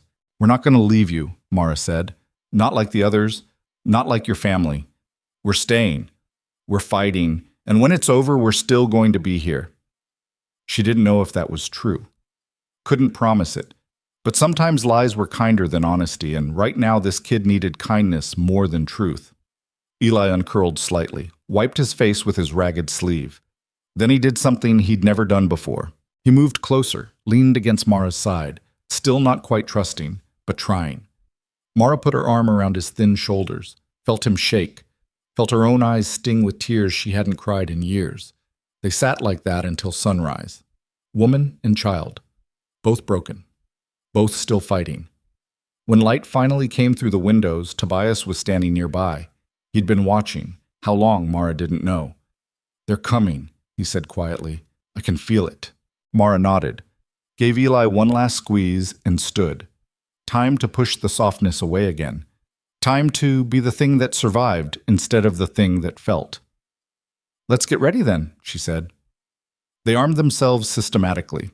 Rifles, pistols, knives, ammunition distributed between pockets and belts. Tobias moved with the efficiency of someone who'd prepared for violence his entire life. Mara matched him, her own muscle memory from years of planning Richard's death kicking in. Eli watched from the root cellar entrance. They'd hidden him there an hour ago with supplies and instructions.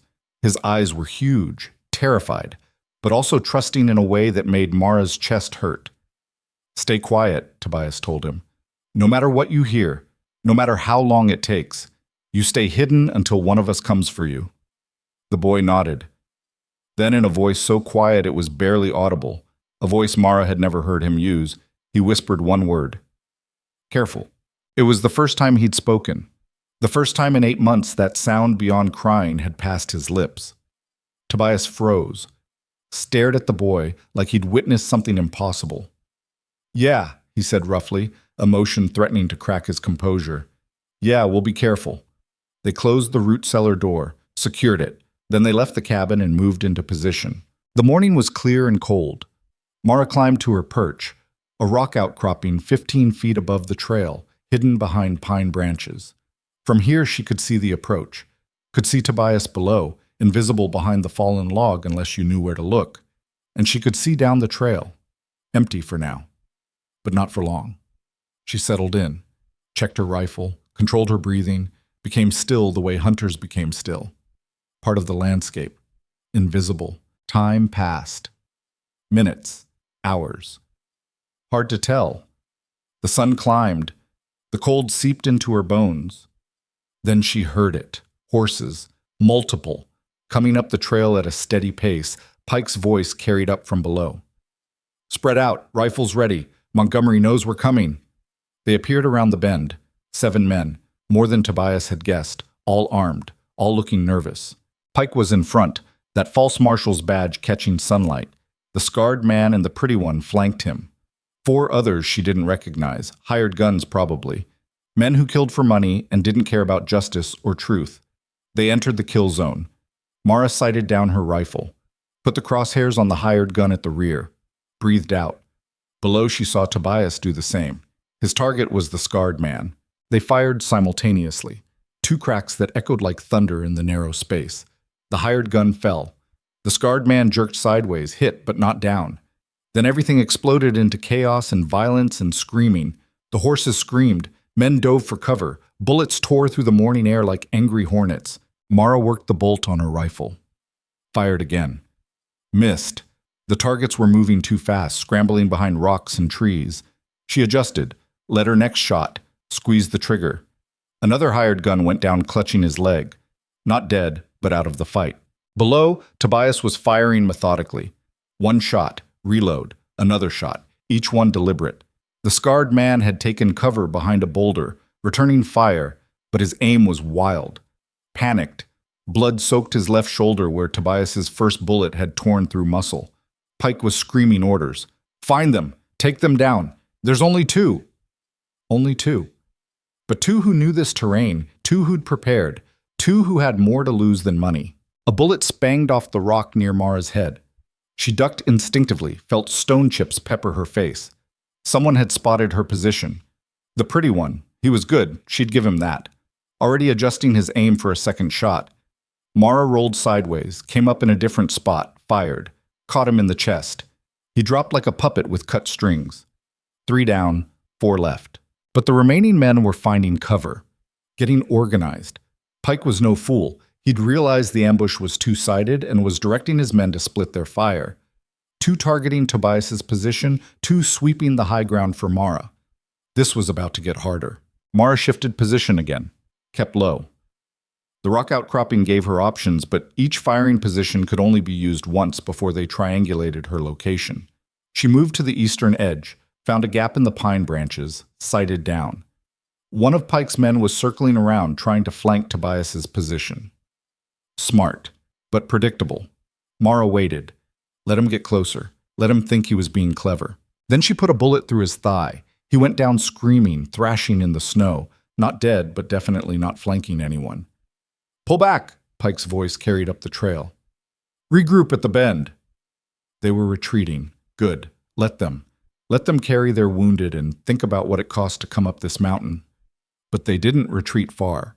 Just back around the curve where Mara and Tobias couldn't get clean shots. She could hear them arguing, hear Pike's voice sharp and angry. Told you Montgomery was dangerous? 2 of them against 7 and we're running? Not running, regrouping. We need a different approach. Mara used the lull to reload. Her hands were shaking slightly. Adrenaline. She forced them steady, couldn't afford mistakes. Below, Tobias caught her eye. He pointed to himself, then the trail, then made a circling motion. He wanted to flank them while they were disorganized. Mara shook her head. Too risky. They had the high ground, had inflicted serious damage. Better to hold position, and the shot came from somewhere she wasn't expecting. Behind her. High up. A rifle crack that sent a bullet past her ear so close she felt the heat. Someone had climbed. One of Pike's men had broken off from the group and scaled the rocks to get above her position. Mara threw herself flat. Another shot punched through the space where her head had been. She scrambled backward, lost her footing on ice, slid 10 feet down the outcropping in a shower of loose stone. She hit hard, knocked the wind out of her lungs. Her rifle skittered away, disappeared into a crevice. Above, she heard boots on rock. The shooter was coming to finish it. Mara drew her knife, only weapon she had left. She pressed herself against the rock face, breathing hard, waiting. A shadow appeared above her, a man she didn't recognize, young, maybe 25, with a rifle pointed down at her hiding spot. Got her, he shouted. She's down here, she's... Mara launched herself upward, drove the knife into his boot through leather and flesh and bone. He screamed. The rifle went off, bullet going wild. Mara grabbed his leg and pulled. He lost balance, fell, 20 feet down onto rocks. The sound he made when he hit was wet and final. Mara didn't wait to see if he'd survive. She scrambled back up, retrieved her rifle from where it had fallen, checked it frantically. The barrel was bent. Useless. 4 men left now, but she was down to just her knives and the pistol at her belt. Below, the situation had changed too. While Mara was dealing with the climber, Pike's remaining men had rushed Tobias's position. She could hear gunfire. Close. Too close. She half climbed, half fell down from the outcropping, hit the trail running. Her ribs screamed where she'd landed wrong, but she ignored the pain. Around the fallen log, she found Tobias locked in close combat with 2 men. He'd lost his rifle, had a knife in one hand, was grappling with a hired gun, while the other one tried to get a clear shot. Mara didn't think. Drew her pistol and fired. The second hired gun dropped. Tobias used the distraction to drive his knife up under the first man's ribs. Twisted, pulled it free in a spray of red. They stood there breathing hard, covered in blood. Some of it theirs, most of it not. 2 left now. Pike and the scarred man. Where? Tobias gasped. Don't know. They scattered when... The bullet hit Tobias's leg. He went down hard, cursing. Blood soaked through his pants immediately. Mara spun, saw the scarred man leaning against a tree 50 yards down the trail, rifle braced, lining up another shot despite the blood still pumping from his shoulder wound. She fired her pistol, missed, fired again. The scarred man ducked behind the tree. Go! Tobias snarled through gritted teeth. I'm pinned. Finish it. Mara hesitated. Leaving him wounded went against every instinct. But the scarred man was repositioning for another shot, and if she didn't move now, she ran, staying low, using trees for cover. Her lungs burned. Her ribs felt like broken glass. But she kept moving. The scarred man saw her coming, fired, missed, worked his bolt, but his shoulder wound had weakened him. The motion was clumsy. Mara closed the distance, 20 yards, 15, 10. He got the rifle up, pulled the trigger. The hammer fell on an empty chamber. Mara hit him full force. They went down together in the snow. She drove her knife toward his throat, but he caught her wrist. Strong despite his wound, they rolled, grappling, his weight advantage starting to tell. His fist caught her jaw. Stars exploded in her vision. She kneed him in the groin. He grunted, but didn't let go. Got his hands around her throat, squeezed. Mara couldn't breathe. The world started to gray at the edges. She clawed at his face with her free hand, felt her fingers sink into his eyes. He screamed and jerked back. She sucked in air, drove the knife forward again. This time it found flesh. The scarred man made a choking sound, looked down at the blade in his chest, looked at Mara with something like surprise. Then he fell sideways and didn't move again. Mara rolled away, coughed, gasped. Her throat felt crushed. Everything hurt. Behind her a voice spoke. Calm. Almost conversational. Impressive. I underestimated you. Pike. Mara turned slowly. He was standing 10 feet away with a pistol pointed at her head, not close enough for her to rush him, not far enough to run. She'd lost her knife in the scarred man's chest. Her pistol was empty. She'd fired the last round at the tree. She had nothing. It's over, Pike said. You fought well, better than I expected. But it's over. Mara stared at him, at the gun, at the cold certainty in his eyes that said he'd done this before. Killed women, killed men, killed anyone who stood between him and money. The boy in the cabin, Pike continued, that's Eli Farrow. Went missing 8 months ago after a raid on his family's homestead. His uncle's been looking for him, put up a reward. Not as much as the Vance family's offering for you, but enough to make this trip profitable even if you'd gotten away. You're not taking him, Mara said. Her voice was raw, damaged, but firm. You're not really in a position to... The shot came from behind Pike. The bullet took him in the back, punched through, exited his chest in a spray of red. Pike looked down at the hole, looked back up at Mara. His expression went confused, then empty. He fell forward into the snow. Behind where he'd been standing, 50 yards up the trail, Eli stood with the rifle Mara had given him. The gun was almost as big as he was. Smoke still curled from the barrel. The boy's face was white, shocked, but his hands were steady. He'd made the shot. A killing shot. At 50 yards. Mara stared, couldn't process it. This child who wouldn't speak, who hid in rafters, who'd been so broken he couldn't trust anyone. He'd left his hiding place, grabbed a rifle, and saved her life. Eli, she croaked. The boy dropped the rifle, stood there shaking. Mara forced herself to stand. Every part of her body screamed in protest, but she moved anyway, limped toward him. When she reached him, he collapsed into her arms, trembling so hard his teeth chattered. It's okay, Mara whispered. It's okay. You did what you had to do. You saved us. Behind them, Tobias was shouting something. Mara couldn't make out the words over the ringing in her ears. She held Eli and tried to remember how to breathe. The battle was over. 7 men had come up the mountain. 7 men lay dead or dying in the snow.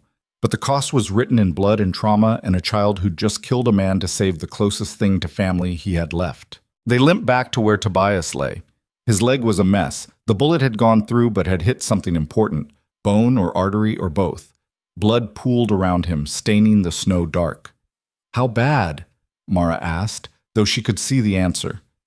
Bad enough. Tobias's face was gray, shock setting in. Need to get back to the cabin. Cauterize it or I'll bleed out before dark. Between them, Mara battered and Eli small. They got Tobias upright. He leaned heavily on Mara's shoulder, his weight enormous, each step an agony for all of them. The cabin felt 1,000,000 miles away, though it was less than a quarter mile. They moved in silence except for Tobias's labored breathing and the crunch of snow under their feet. Around them, the dead lay where they'd fallen. Mara didn't look at them, didn't want to see their faces, didn't want to think about the fact that she'd killed at least 3 men today. Maybe 4 if the one who fell from the rocks was dead. She'd killed Richard in self-defense, had told herself it was necessary, justified. But this was warfare. This was choosing violence. This was becoming the kind of person who could take lives and keep walking. She didn't know how to feel about that.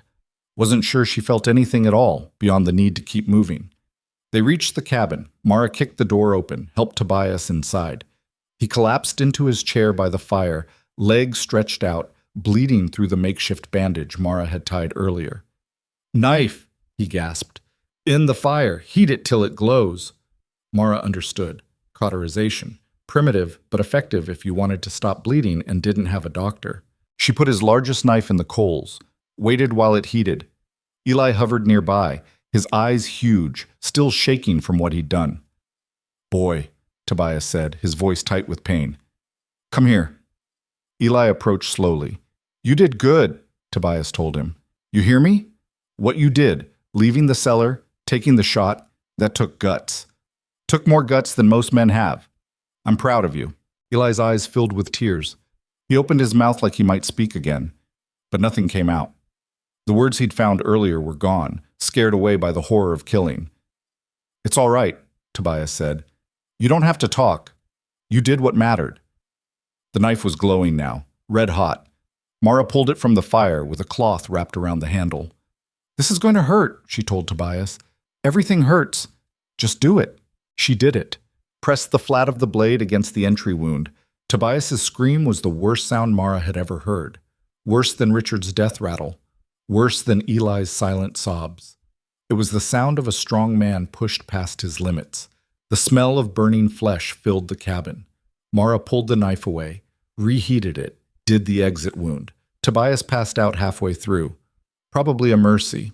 When it was done, she wrapped his leg properly. Then she slumped against the wall and let herself shake. Eli came and sat next to her, put his small hand on her arm. Contact. Comfort. Connection. They sat like that for a long time. Woman, child, and unconscious man. The remains of Pike's attack force cooling in the snow outside. The mountains settling back into silence. Eventually Mara forced herself up.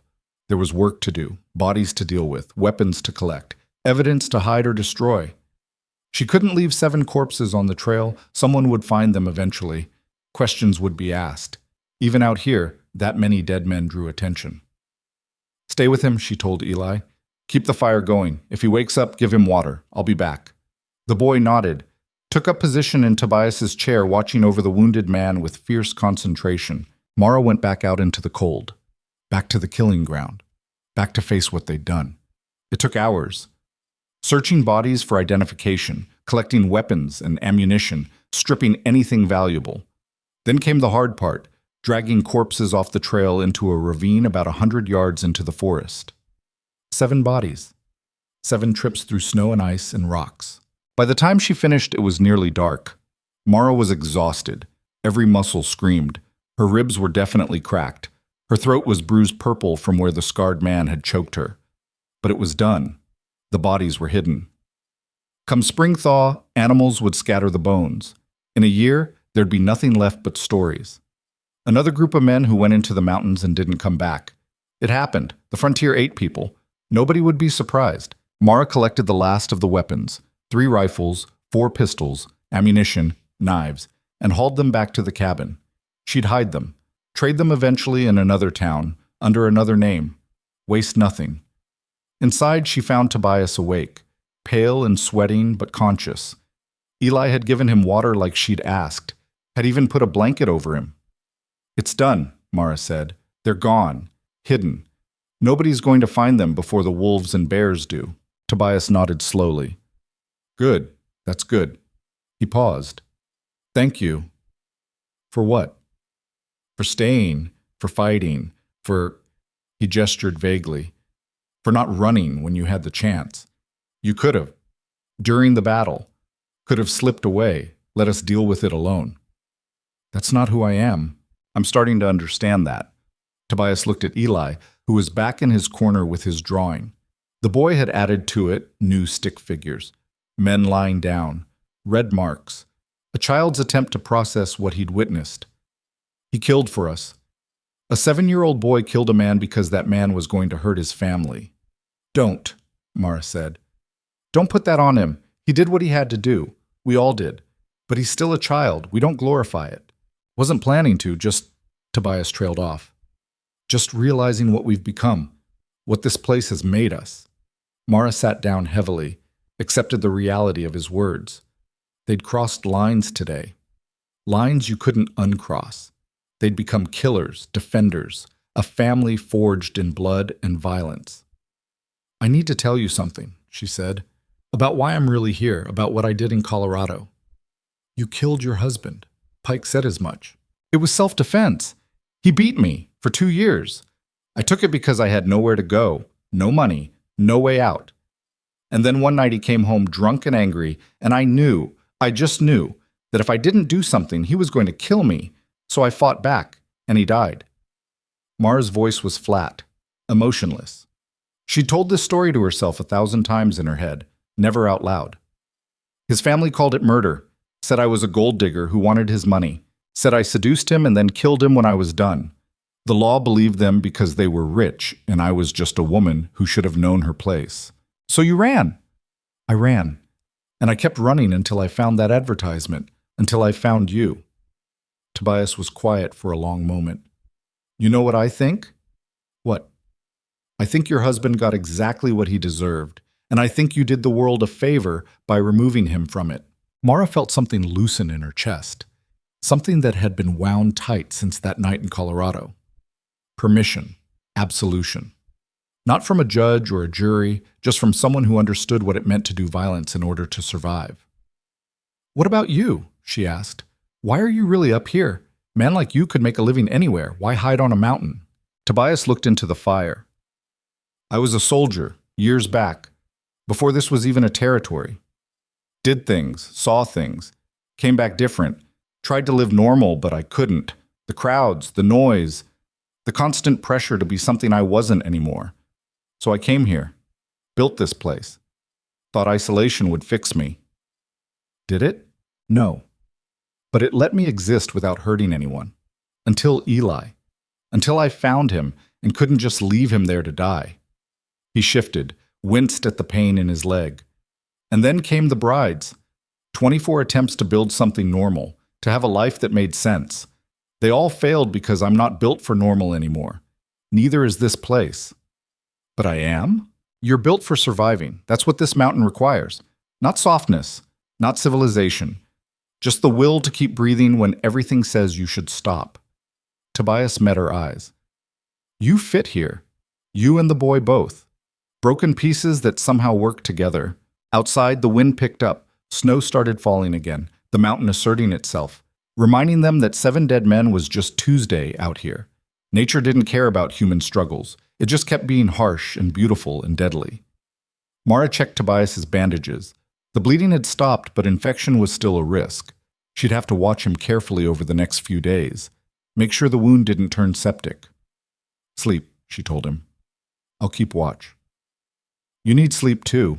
I'll sleep when I'm sure nobody else is coming up that trail. She took up position by the window, rifle across her lap, eyes on the darkening forest.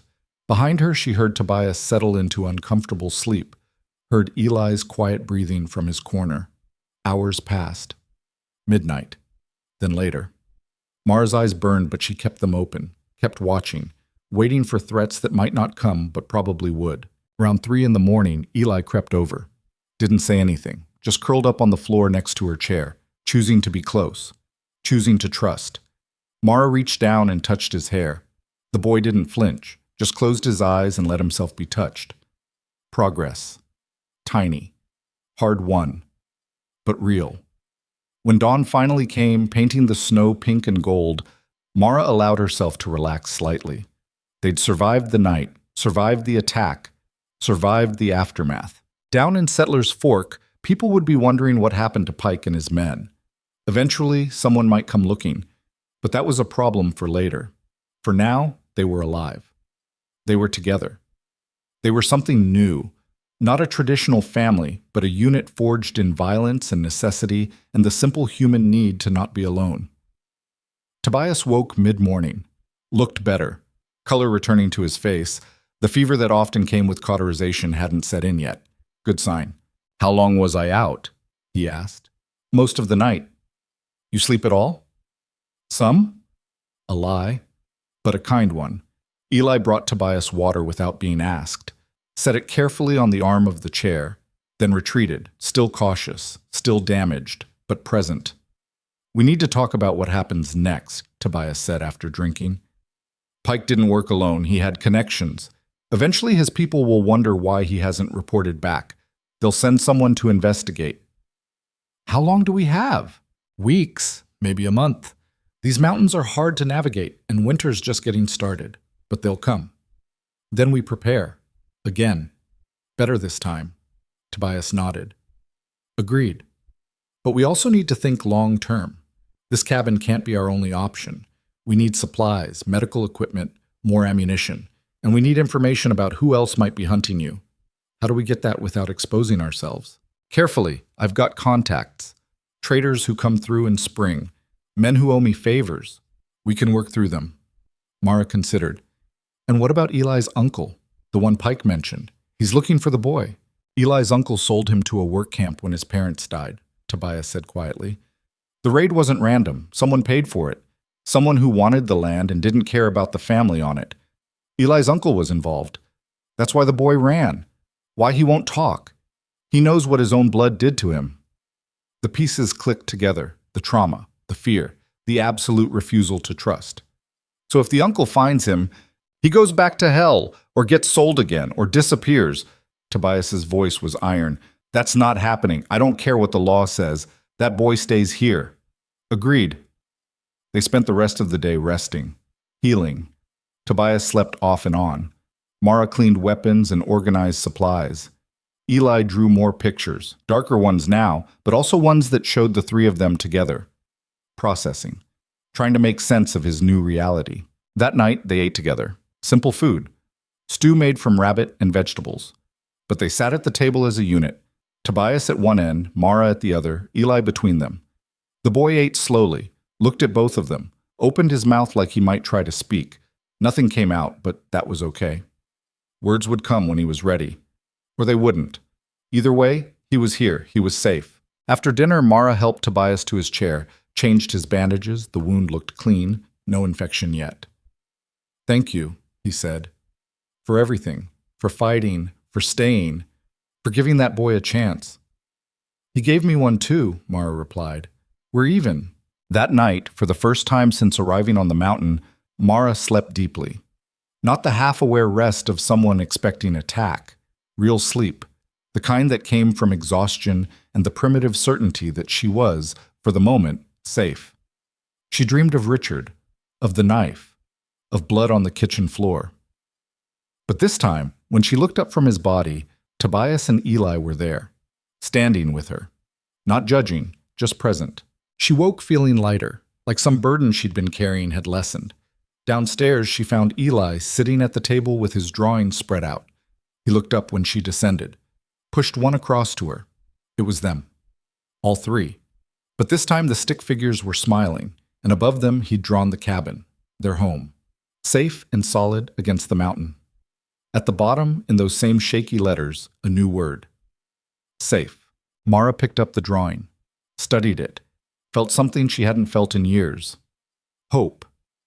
3 weeks passed before anyone else came up the mountain. 3 weeks of routine that felt almost like peace. Tobias's leg healed slowly, the wound closing clean despite the crude cauterization. Mara hunted and trapped, bringing in enough meat to keep them fed through the deepening winter. And Eli began to emerge from his shell in ways that surprised them both. He still didn't speak. Not really. Sometimes a word would escape, careful or thanks, or once, unexpectedly, hungry, but sustained conversation remained beyond him.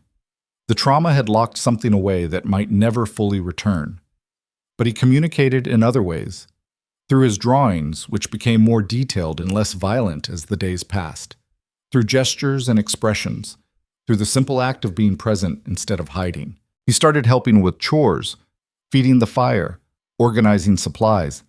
He even went outside with Mara once, trudging through snow that came up to his thighs, learning to check the trap line. The rifle Mara had given him stayed within arm's reach always. He cleaned it every evening with the same meticulous care she'd taught him. Never loaded it, never pointed it at anything living, but kept it close like a talisman against the darkness. Some nights Mara would wake to find him standing by her loft entrance, just watching, making sure she was still there. Still breathing, still real. She never told him to go back to his corner, just acknowledged him with a nod and went back to sleep. He'd leave when he was ready. Trust, she was learning, wasn't built through grand gestures. It was built through small consistencies, through showing up, through not leaving when things got hard. The visitor arrived on a gray morning when the clouds hung so low they seemed to press against the cabin roof. Mara was outside splitting wood when she heard the horse. Single rider, coming up the main trail slow and cautious. She grabbed her rifle and positioned herself behind the woodpile. Inside, she knew Tobias would have heard it too, would be moving to a firing position despite his still healing leg. The rider came into view. Old man, 70 at least, riding a mule instead of a horse. He wore a heavy coat and a hat that had seen better decades. His face was weathered like old leather, and he moved with the careful deliberation of someone who knew these mountains intimately. He stopped 50 yards out, raised his hands to show they were empty. "Tobias Montgomery," he called. "It's Jacob Ferris. I'm coming in peaceful. Got news you need to hear." Tobias appeared in the doorway, rifle in hand but not aimed. "Jacob, didn't expect to see you until spring thaw." "Wouldn't be here now, except it's important." The old man dismounted stiffly. "Can I approach? These old bones don't take kindly to shouting across clearings." Tobias considered, then nodded. "Come on. Slow." Jacob walked his mule forward. His eyes found Mara behind the woodpile. "That the new bride?" "That's Mara, my wife. Heard you got one that stuck. Wondered if it was true." Jacob reached the porch. "You planning to shoot me, or can I come in where it's warm?" They let him in. Mara kept her rifle close but lowered. Inside, Eli had disappeared into the rafters. Old habits dying hard. Jacob settled into the chair by the fire with a grateful sigh. Accepted the coffee Tobias offered. Drank it black and strong. "So," Tobias said, "what's so important you risked the trail in winter? Vernon Pike's missing, him and 6 men. Went up this mountain 3 weeks back, never came down." Jacob's eyes were sharp despite his age. "People in town are asking questions. His associates in Denver are asking more questions. And there's talk of sending a full territorial investigation team come spring." "That's so." "It is. Now I'm old and I'm not stupid. I can guess what happened to Pike. I can guess that those 7 men found more than they bargained for up here." Jacob paused. "But what I'm wondering is whether you've got a plan for when that investigation team arrives. Because they will arrive, Montgomery, and they'll have the law behind them." Mara and Tobias exchanged glances. They'd known this was coming, had discussed it in quiet moments, but having it stated so plainly made it real. "What are you suggesting?" Mara asked. Jacob looked at her properly for the first time. Really looked. Saw the hardness around her eyes, the way she held herself, the rifle she hadn't set down. "I'm suggesting," he said slowly, "that maybe Pike and his men never made it up this mountain at all. Maybe they got ambitious. Maybe they heard about a silver strike up in the Montana territories. Maybe they headed north instead of up and got caught in an avalanche or killed by Blackfoot raiders, or just plain disappeared like men do out here." "You're suggesting we lie to federal investigators," Tobias said. "I'm suggesting you give them a plausible alternative, something they can write in a report that doesn't require them to dig up this entire mountain looking for bodies." Jacob drank more coffee. "I'm also suggesting that you've got friends in Settlers Fork who'd be willing to support that story, if asked." "Why would you do that?" Mara asked. "You don't know us. Don't owe us anything. Don't I?" Jacob set down his cup. 20 years ago, Montgomery pulled me out of a ravine after my horse threw me, carried me 5 miles on his back to get me to a doctor, saved my life. So yeah, I owe him. And more than that, I know Vernon Pike. Knew what kind of man he was. The world's better without him in it." He looked at Tobias. "Also heard you've got a boy living here. Small kid. Doesn't talk." The temperature in the room dropped 10 degrees. Tobias's hand drifted toward his rifle. "Easy," Jacob said. "I'm not here to take him. I'm here to tell you that his uncle, a man named Silas Farrow, has been asking around, offering money for information. He knows the boy's alive, knows someone took him from that burned homestead." "Silas Farrow can go to hell," Tobias said flatly. "Won't disagree with you there. Man's a snake. But he's got legal claim as next of kin, and he's got connections. If he pushes hard enough, he could make trouble." "Let him try." Jacob nodded slowly. "Figured you'd say that. Which brings me to my actual purpose for risking my old neck on this mountain." He reached into his coat and pulled out a folded document, set it on the table. "That there's an adoption certificate, legal and proper. Says that one Elias Farrow, orphaned minor, has been legally adopted by Tobias Montgomery and his wife Mara. Dated 2 months back before Pike ever showed up. Signed by Judge Harrison in Silver City, who happens to be a friend of mine and who agrees that Silas Farrow is a piece of shit who shouldn't have custody of a dog, let alone a child. Mara stared at the document. This is real? As real as anything gets out here. Now, technically it's backdated, and technically the judge never met the boy, and technically this whole thing is fraud. Jacob smiled. But it's also completely legal if nobody looks too close. And it means if Silas tries anything, you've got documentation saying the boy's yours. Tobias picked up the certificate, read it slowly. His expression did something complicated. Why? He asked quietly. Because I'm old and mean and I don't like bullies. And because that boy deserves better than what Silas would give him. Jacob stood up, joints creaking. Also because this territory's got enough orphans and enough broken families. If you three want to be something different, I'm not going to stand in your way. In the rafters, barely visible, Eli listened to every word. Jacob stayed for another hour, gave them more details, told them that a few people in town, Dutch Herman, Percy Mercer, even Samuel the blacksmith, were willing to testify that Pike had talked about heading north, that he'd mentioned Montana opportunities, that he'd seemed uncertain about the mountain route. It wasn't much, but it was something. A story they could all stick to, a version of events that didn't involve a battlefield on Tobias's doorstep. One more thing, Jacob said as he prepared to leave. There's a woman been asking around, young, well-dressed, says she's from a Denver newspaper writing a story about frontier brides. Been asking specifically about Montgomery's wives, about why so many left. Mara's blood went cold. What's her name? Didn't give one, but she's staying at Dutch's place, paying in cash, asking a lot of questions. Jacob looked at Mara. You know who she might be? Maybe. Probably. Mara's mind raced. Richard's sister. Had to be. She'd always been the smart one in that family. The one who didn't accept easy answers. Well, Jacob said, might want to avoid town for a while, just in case.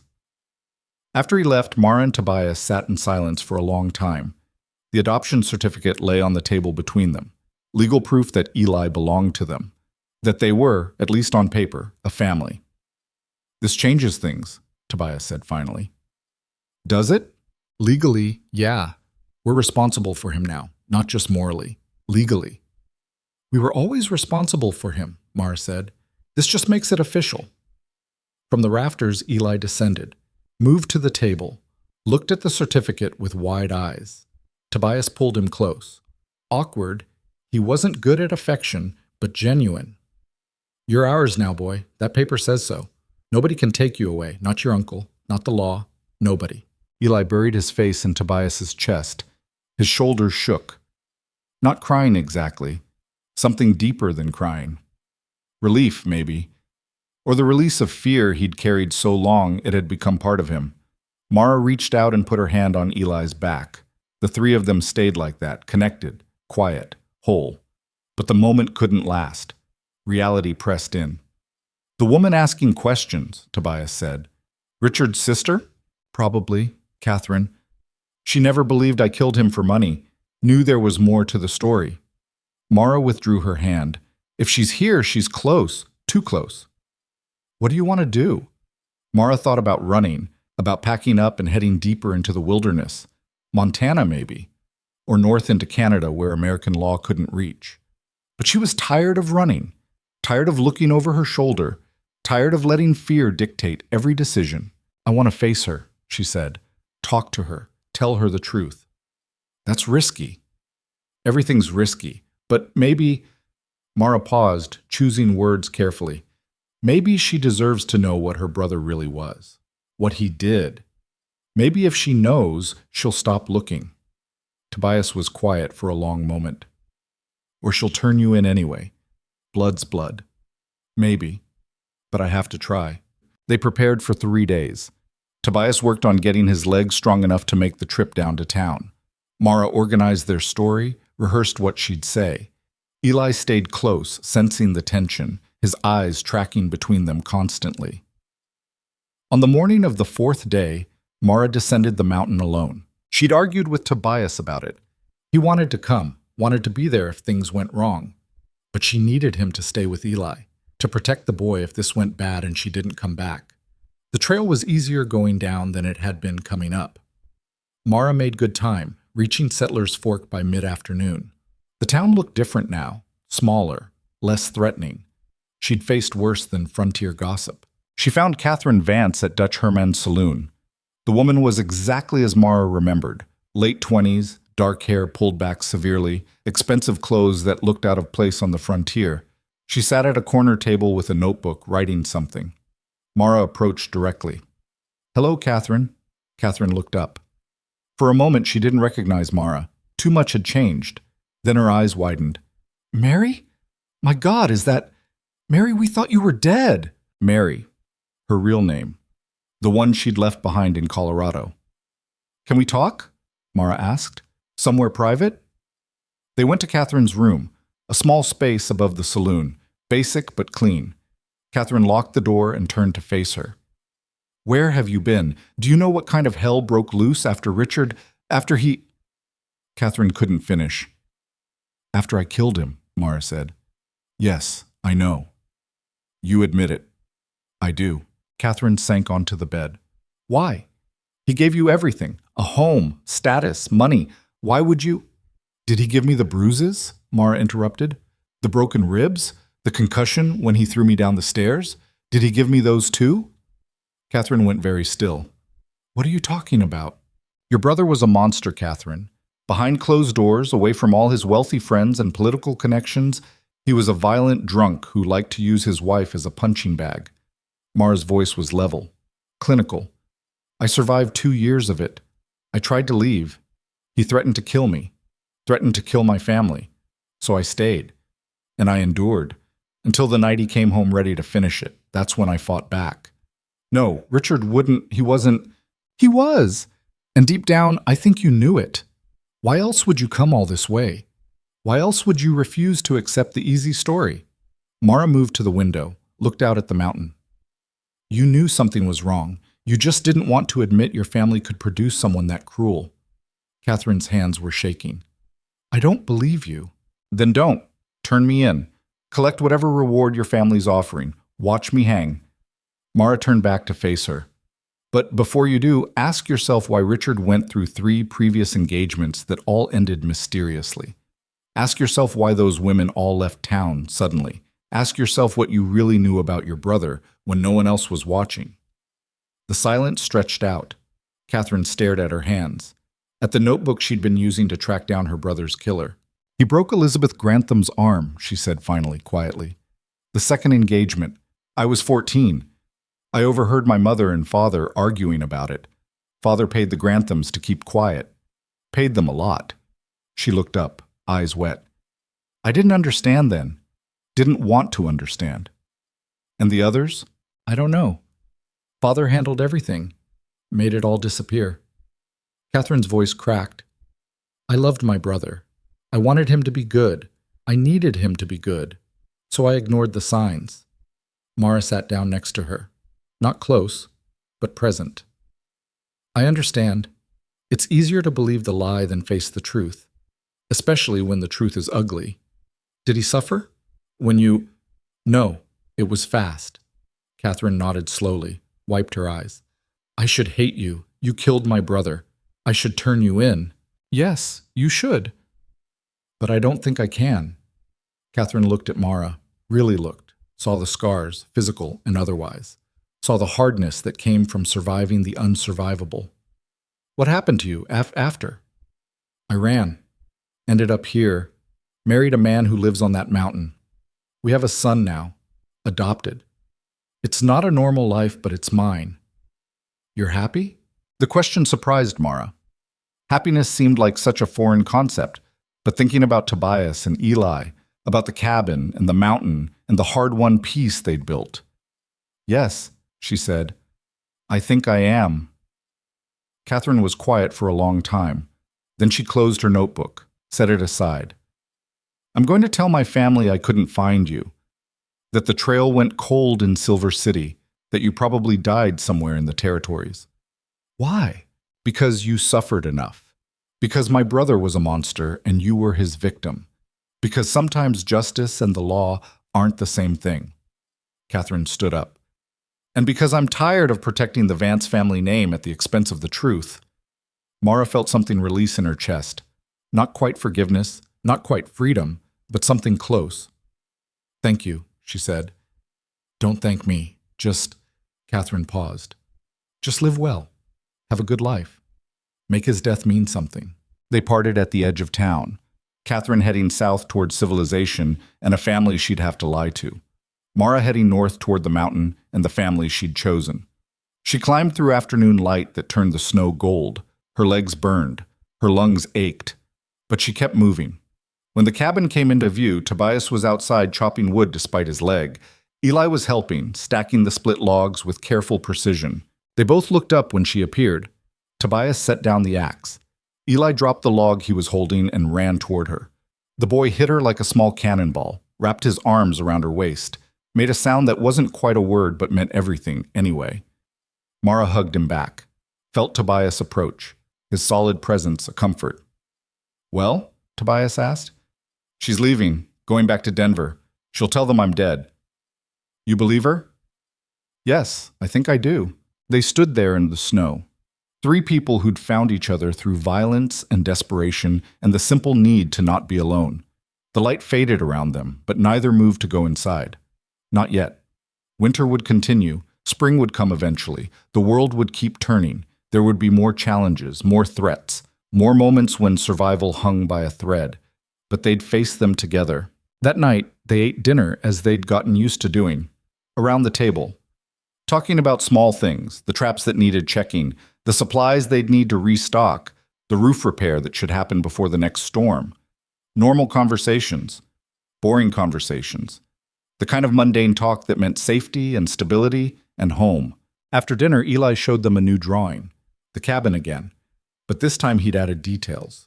Smoke from the chimney, curtains in the windows, flowers that wouldn't bloom until spring but existed in his imagination anyway. At the bottom, in letters that were getting steadier, more confident, he'd written 3 words. This is home.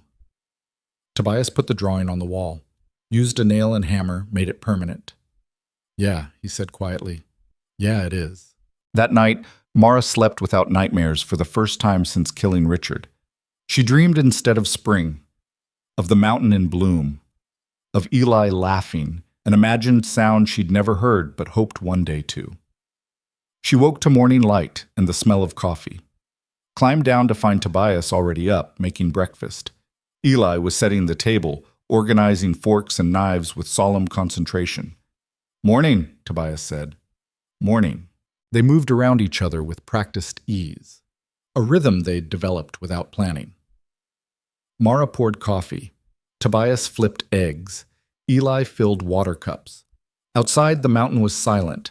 No approaching horses, no threats on the horizon, just winter and wilderness and the knowledge that this moment of peace was temporary but real.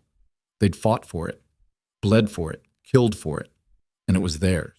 3 months later, spring arrived with violence. The snow melted in rushing torrents. The trails turned to mud. The forest exploded into green so bright it hurt to look at, and with the thaw came visitors. Not enemies this time. Jacob Ferris returned with supplies and news.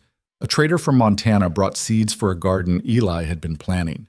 Even Dutch Herman made the climb, bringing whiskey and gossip from town. Word had spread. Montgomery's bride hadn't run. Montgomery's bride had stayed. And more than that, she'd made the mountain something different, something less haunted. People talked about it in Settler's Fork, how you could sometimes hear laughter from the cabin now, how smoke from the chimney rose steady instead of sporadic, how the legend was changing from fear to something else. Respect, maybe, or just acknowledgement that some people were built different, built for the hard places. Eli spoke his first full sentence in April. They were working in the garden, turning soil, planting seeds, preparing for summer. He was helping Mara mark rows when he suddenly said, clear as day, "Are we going to plant carrots?" Mara froze. Tobias, working nearby, stopped mid-swing with the shovel. Eli looked between them, suddenly nervous, like he'd done something wrong. Yes, Mara managed. Yes, we're planting carrots? You like carrots? I don't know. Never had them. A pause, then quieter. Never had a lot of things. Well, Tobias said, voice rough with emotion he was trying to hide. You'll have them now. Carrots, beans, tomatoes, whatever we can grow up here. Eli nodded, went back to marking rows, started humming something under his breath, a tune Mara didn't recognize, probably something from before, from the family he'd lost. But he was humming it here, in this garden, with them. The words came slowly after that. Not floods, just trickles. Questions about chores, comments about weather, sometimes whole conversations about nothing important. His voice was rough from disuse. He spoke quietly, like he was still afraid of being heard. But he spoke. And with the speaking came other changes. He laughed sometimes, smiled, played games with sticks and rocks that kids his age should have been playing all along. He was still damaged, would probably always be damaged. The scars were too deep to ever fully heal. But he was also healing, in increments, in tiny victories. Summer brought its own challenges, a drought that stressed the garden, a bear that tried to raid their supplies and had to be driven off, the constant work of maintaining the cabin and the land. But they faced it together. Three people who'd learned that family wasn't about blood or law or traditional roles. It was about showing up, about staying when leaving would be easier, about choosing each other over and over again. In August, Mara realized something. She'd been on the mountain for 9 months, longer than any of the 24 brides before her. She mentioned it to Tobias one evening as they sat on the porch watching the sunset. "You think you'll stay?" he asked. "Where else would I go?" That's not an answer. Mara thought about it, really thought. She could leave. Catherine had cleared the way. The Vance family thought she was dead. She could start over somewhere, build a different life. But this was her life. These broken people on this harsh mountain. This wasn't compromise or settling. This was choice. "I'm staying," she said, "long as you'll have me." Tobias smiled, that rare, genuine smile that made him look almost peaceful. "Then I guess you're stuck here." Could be worse places to be stuck. Could be better too. "Yeah, but I like this one." Eli came running around the cabin, chasing a rabbit that had gotten into the garden. He was laughing, covered in dirt, completely absorbed in the chase. The rabbit escaped into the brush, and Eli stood there panting, grinning. "Did you see how fast it was?" he called up to them. "I almost had it." "Maybe next time," Mara called back. "Definitely next time," Eli said with absolute confidence. Then he ran back to the garden, back to his work, still smiling. Tobias and Mara watched him go. Two people who'd been alone for so long they'd forgotten what connection felt like. Two people who'd found it in the unlikeliest place. "We did all right," Tobias said quietly. "We did." "Think he'll be okay? Long term?" "I think he'll be exactly what he needs to be. Just like us." The sun dipped below the mountains. The sky turned purple and gold. Somewhere down in Settler's Fork, people were probably talking about them. About the man and woman and boy on Savage Mountain. About how they defied expectations and built something nobody thought could exist. Let them talk. Up here, above the gossip and judgment and rules of civilized society, they'd created their own world, harsh and beautiful and theirs. The legend had changed. No more fleeing brides, no more bets in Dutch Herman's saloon, because people didn't leave this mountain anymore. Not out of fear, not out of desperation. Some people, the broken ones, the lost ones, the ones who didn't fit anywhere else, they climbed up and never came back down. They found what they'd been looking for all along. Not safety, not comfort, not an easy life. They found belonging. And that, Mara had learned, was worth more than any amount of comfort or safety. Worth fighting for. Worth killing for. Worth staying for. The stars came out one by one. Eli called them in for dinner. They went inside together, closing the door on the gathering dark. Inside was warmth, food, family. Everything else could wait until morning. And when morning came, they'd face it the way they faced everything now, together, unbreakable, home.